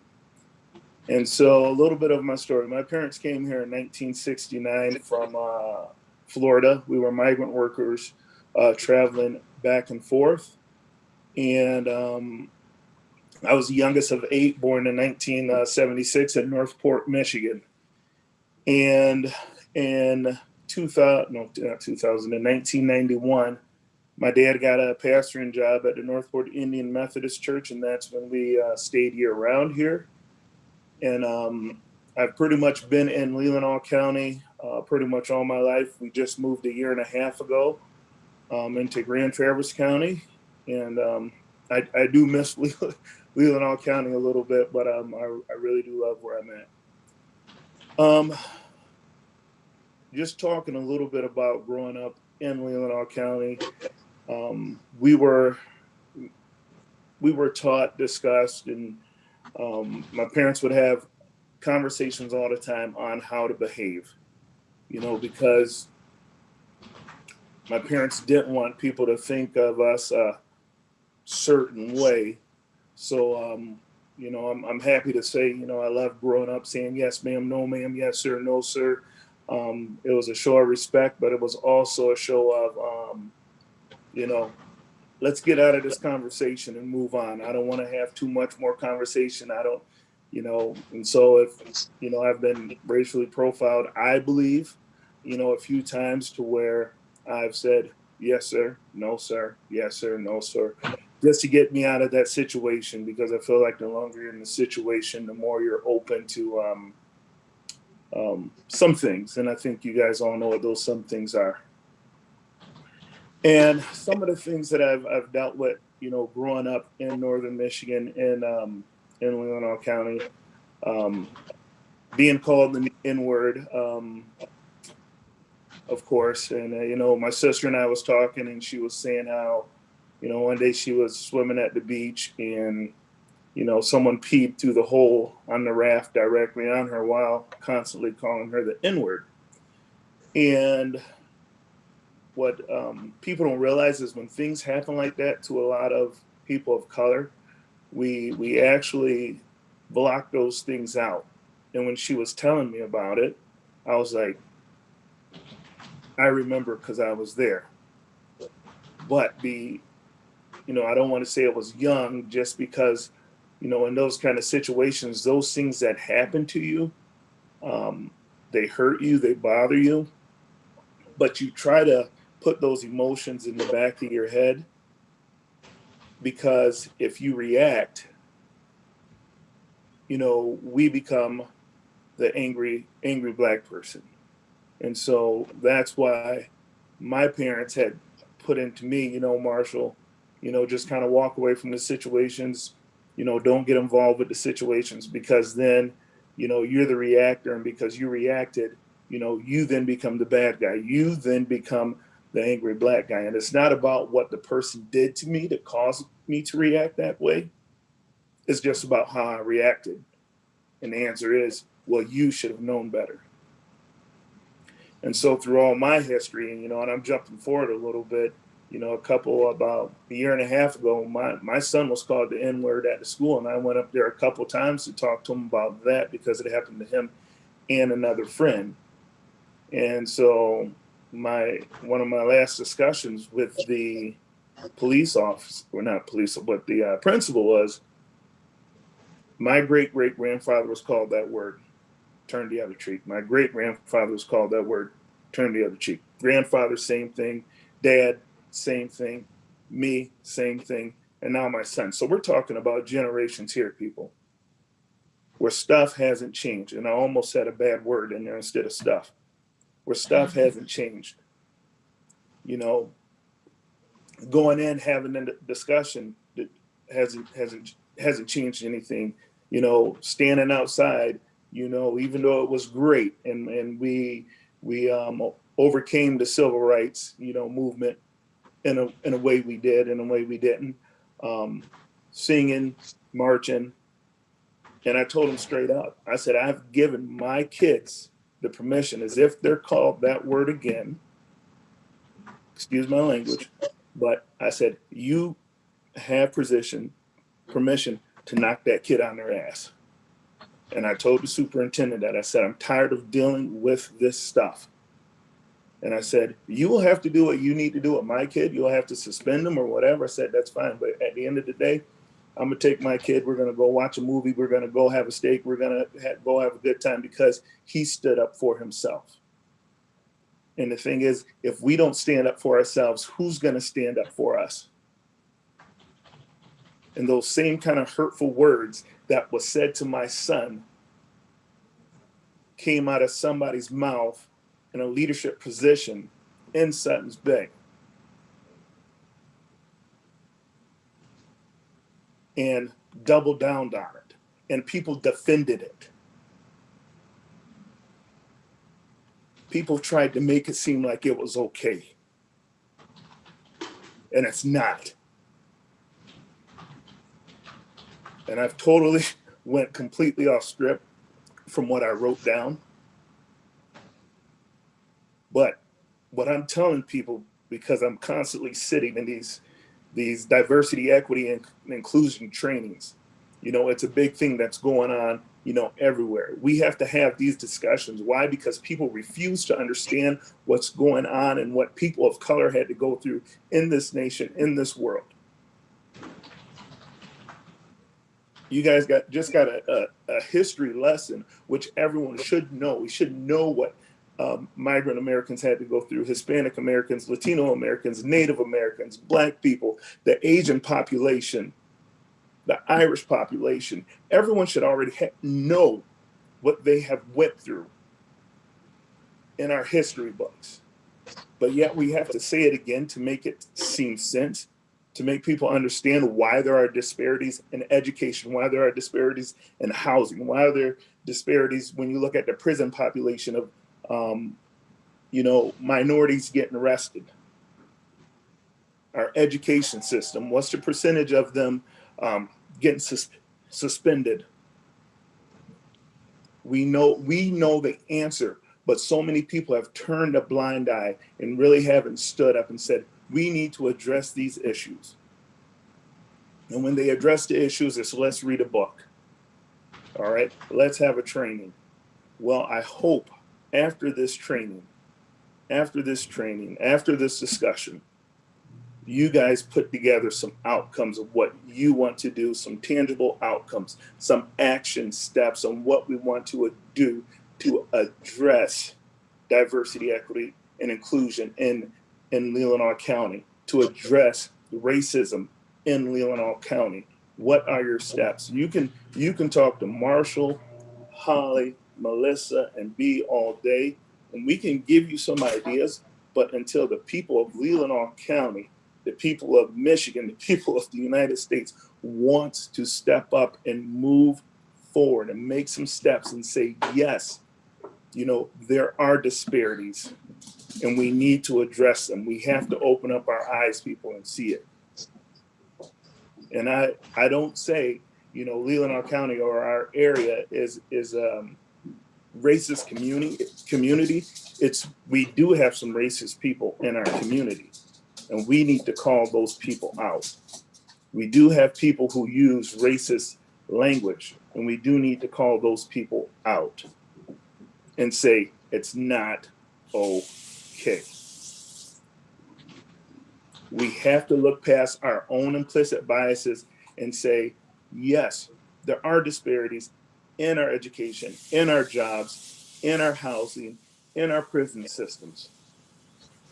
We know it. Just because we're living comfortable do not mean that others are. We have to open up our eyes and move on it and make a change. And you just have to have some actionable outcomes. So I'm going to stop there.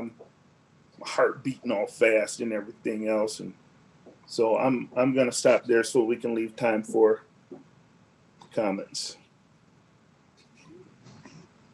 Thank you, Marshall. We have a few minutes left for questions. Anybody in the audience have any questions for either Dr. Emily or our panel discussion? Todd? I do. Thank you to the panel, and thank you, Dr. Emling, for being here. This Board of Commissioners has committed to the training and to ongoing training and to making progress. I'd be interested in hearing from each of the panelists what progress in Leelanau County might look like.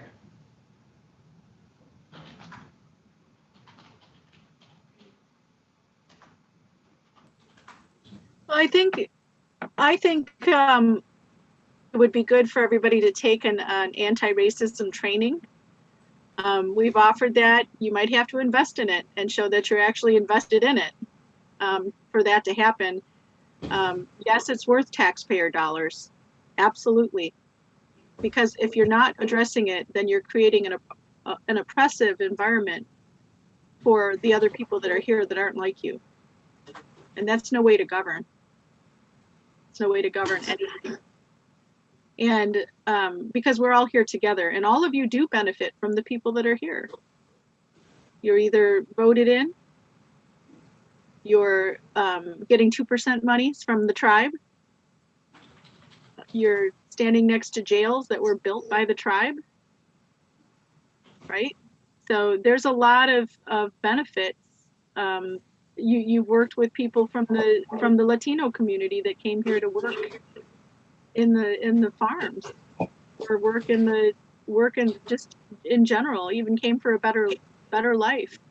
I'm going to include Marshall's family in that because they came as what he called. I don't call him a migrant because he can't be a migrant. He's here now. You know, I don't call Beatrice a migrant at all. She's not an immigrant in my mind. That border was put there not by us. She's from here. The only people that aren't from here are the people that came from somewhere else. But we're here together now, right? So this is, how do we make this into a place where everybody can live well, contribute, and be productive together? Because honestly, if you're not having those conversations and applying that to everyone around you, then you have people that are going to be less productive because they're being oppressed. Right? As a county, you want to move forward as a county and be as successful a county and community as you can. And that includes everybody. That includes the diversification of this place that happened when you came. That's when this place became diversified. It's not because Marshall's here, or it's not because me or B or Melissa are here. It's because you're here. So we welcome you to that conversation in that community. And we invite you to take trainings to learn more about your own implicit bias. What do you carry that you grew up with that was mentioned earlier that you don't know that you have? You know, I know that there's people on this commission that have implicit bias because I've heard some of the statements made. And I invite you to overcome that implicit bias because it is a barrier between you and the people that you serve. And so thank you so much. I'd love to hear what other people have to say about it.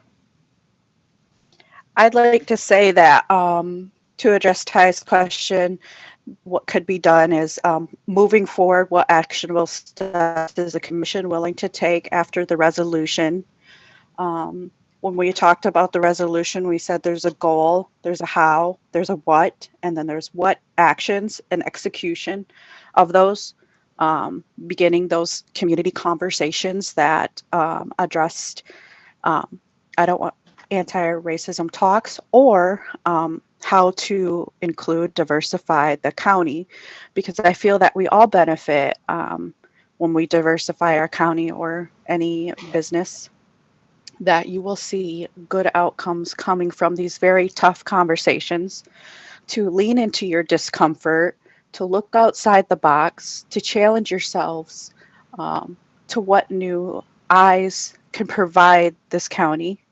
And lastly, I'd like to say, begin steps such as creating a land acknowledgement resolution to the tribe, acknowledging us on the website, acknowledging us in your chambers, and then you will see the people who you are also representing within the county.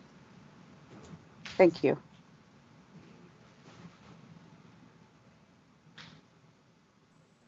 Yeah, on those lines, the ladies did a great job talking about that. I just think, we need to, in some way, make it known to people that don't live in Leelanau County that we are very diverse, and we just need to be able to, in some way, make it visible as to we're a welcoming place and we want people, but we do also need to talk about the reality that happens in this community as well as others. Not perfect here, it's not perfect everywhere else, but we do need to recognize who our neighbors are and take that responsibility that we're all here to work together. And in order for it to become better here, we need to start addressing this, and we can't keep pushing it out. We can't keep saying, okay, maybe next year. No, there's no maybe anymore. It's like we just have to move forward.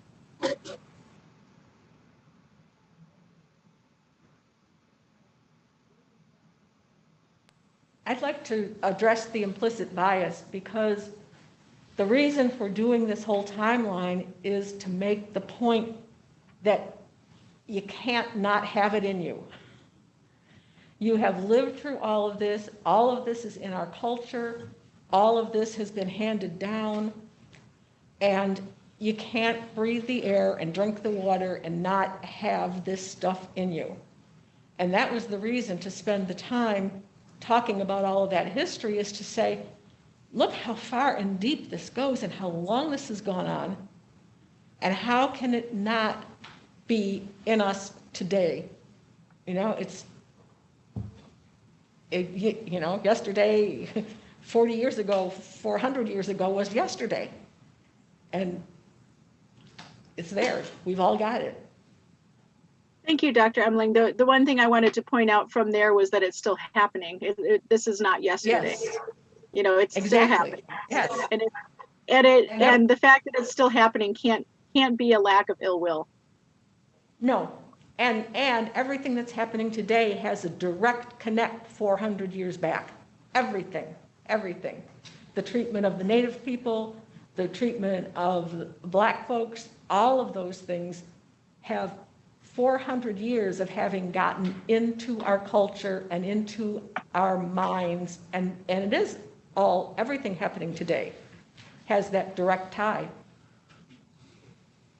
I also want to point out, I know from our perspective as Native people, and I think I can speak generally about this, is that we also feel that, I don't want you to look at us, if you looked at my relative Melissa over here crying and be Marshall when we told our stories, and you didn't feel something, or you didn't feel something other than offensiveness, like you felt like you were being called out somehow, when really they're just telling their stories. And any human's going to feel that. I can't sit here and listen to them and not cry myself, because it's real and it's emotional. But if you felt defensive, or if you didn't feel much, like if it wasn't that real to you, you have a part of yourself that needs healing. And that's what we always say, is a lot of people who are not people of color in this country have not begun that healing journey. You can't be part of that system, and you can't be part of that racism, and you can't be part of that colonizer system, like the people that actually did this stuff, and listen to that history and go, oh, that happened.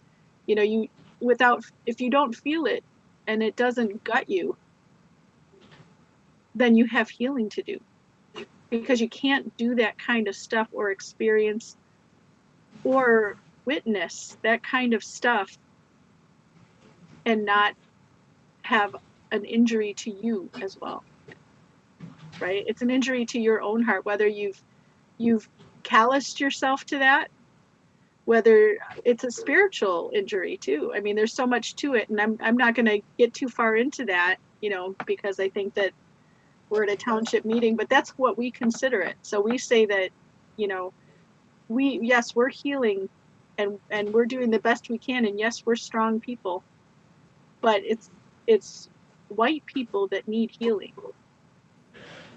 They need to learn what's going on, them and what happened with their ancestors, to be able to move on with this. Does that make sense?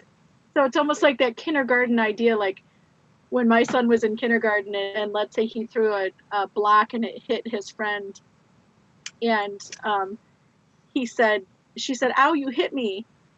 Ow, you know, which is what we're saying right now. We're going, ow. And he looks at her and he goes, he's supposed to say, I'm so sorry I hit you with the block. You know, I hit you. I'm so sorry for that. What can I do to help you feel better?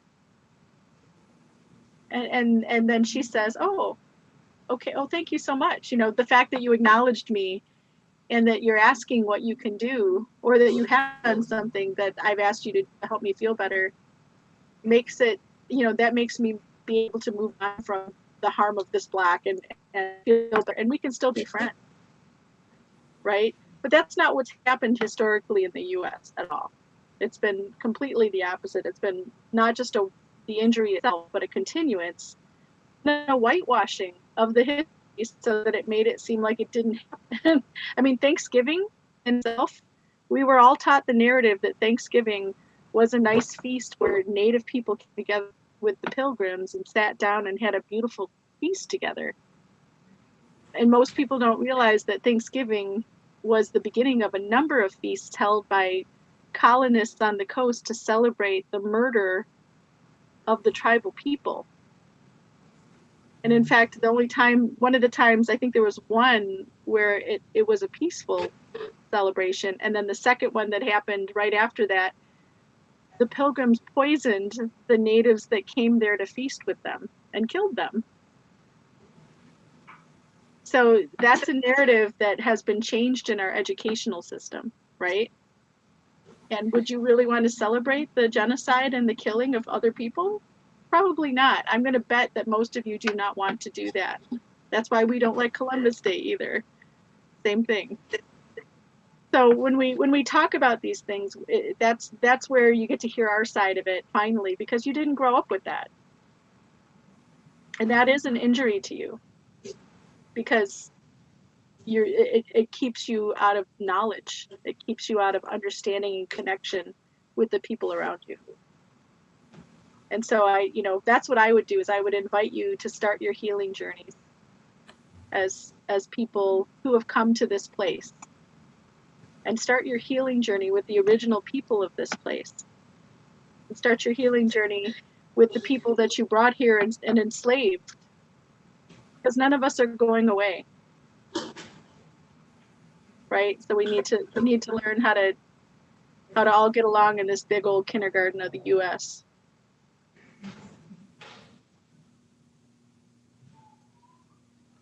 Thank you, Holly. I just think that we can't ignore the obvious. We're having this discussion now because of issues that has popped up, and like Holly said, we all have implicit biases, right? And so we all need to work together to get a better understanding, or to own up to your implicit bias. Once you own up to it, then you're moving forward. Then you're understanding. Then I got it. And that's how we'll better understand one another and where, we're all coming from. And that's the only way we're going to grow as a community, is that you guys have taken the first step. You're having a conversation. Hopefully everyone has an understanding of what we're talking about, and, you know, can take an inner look at yourself and some of the biases that you may have, and try to work on those. I mean, that would be something for me, for you guys, for me, for everyone to leave here with, is what can you work on internally yourself?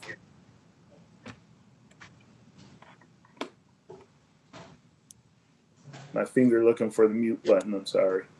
I was looking for the unmute button. I just would like to thank all of you so much for your presentation as panelists, and Dr. Emling for starting the discussion today. I was in tears, and I'm still a little emotional about this.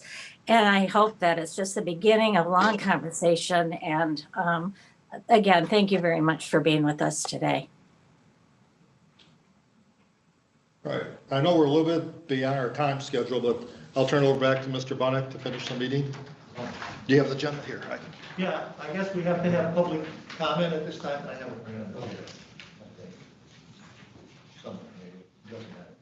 But so if there's any public comment, I better grab yours to check.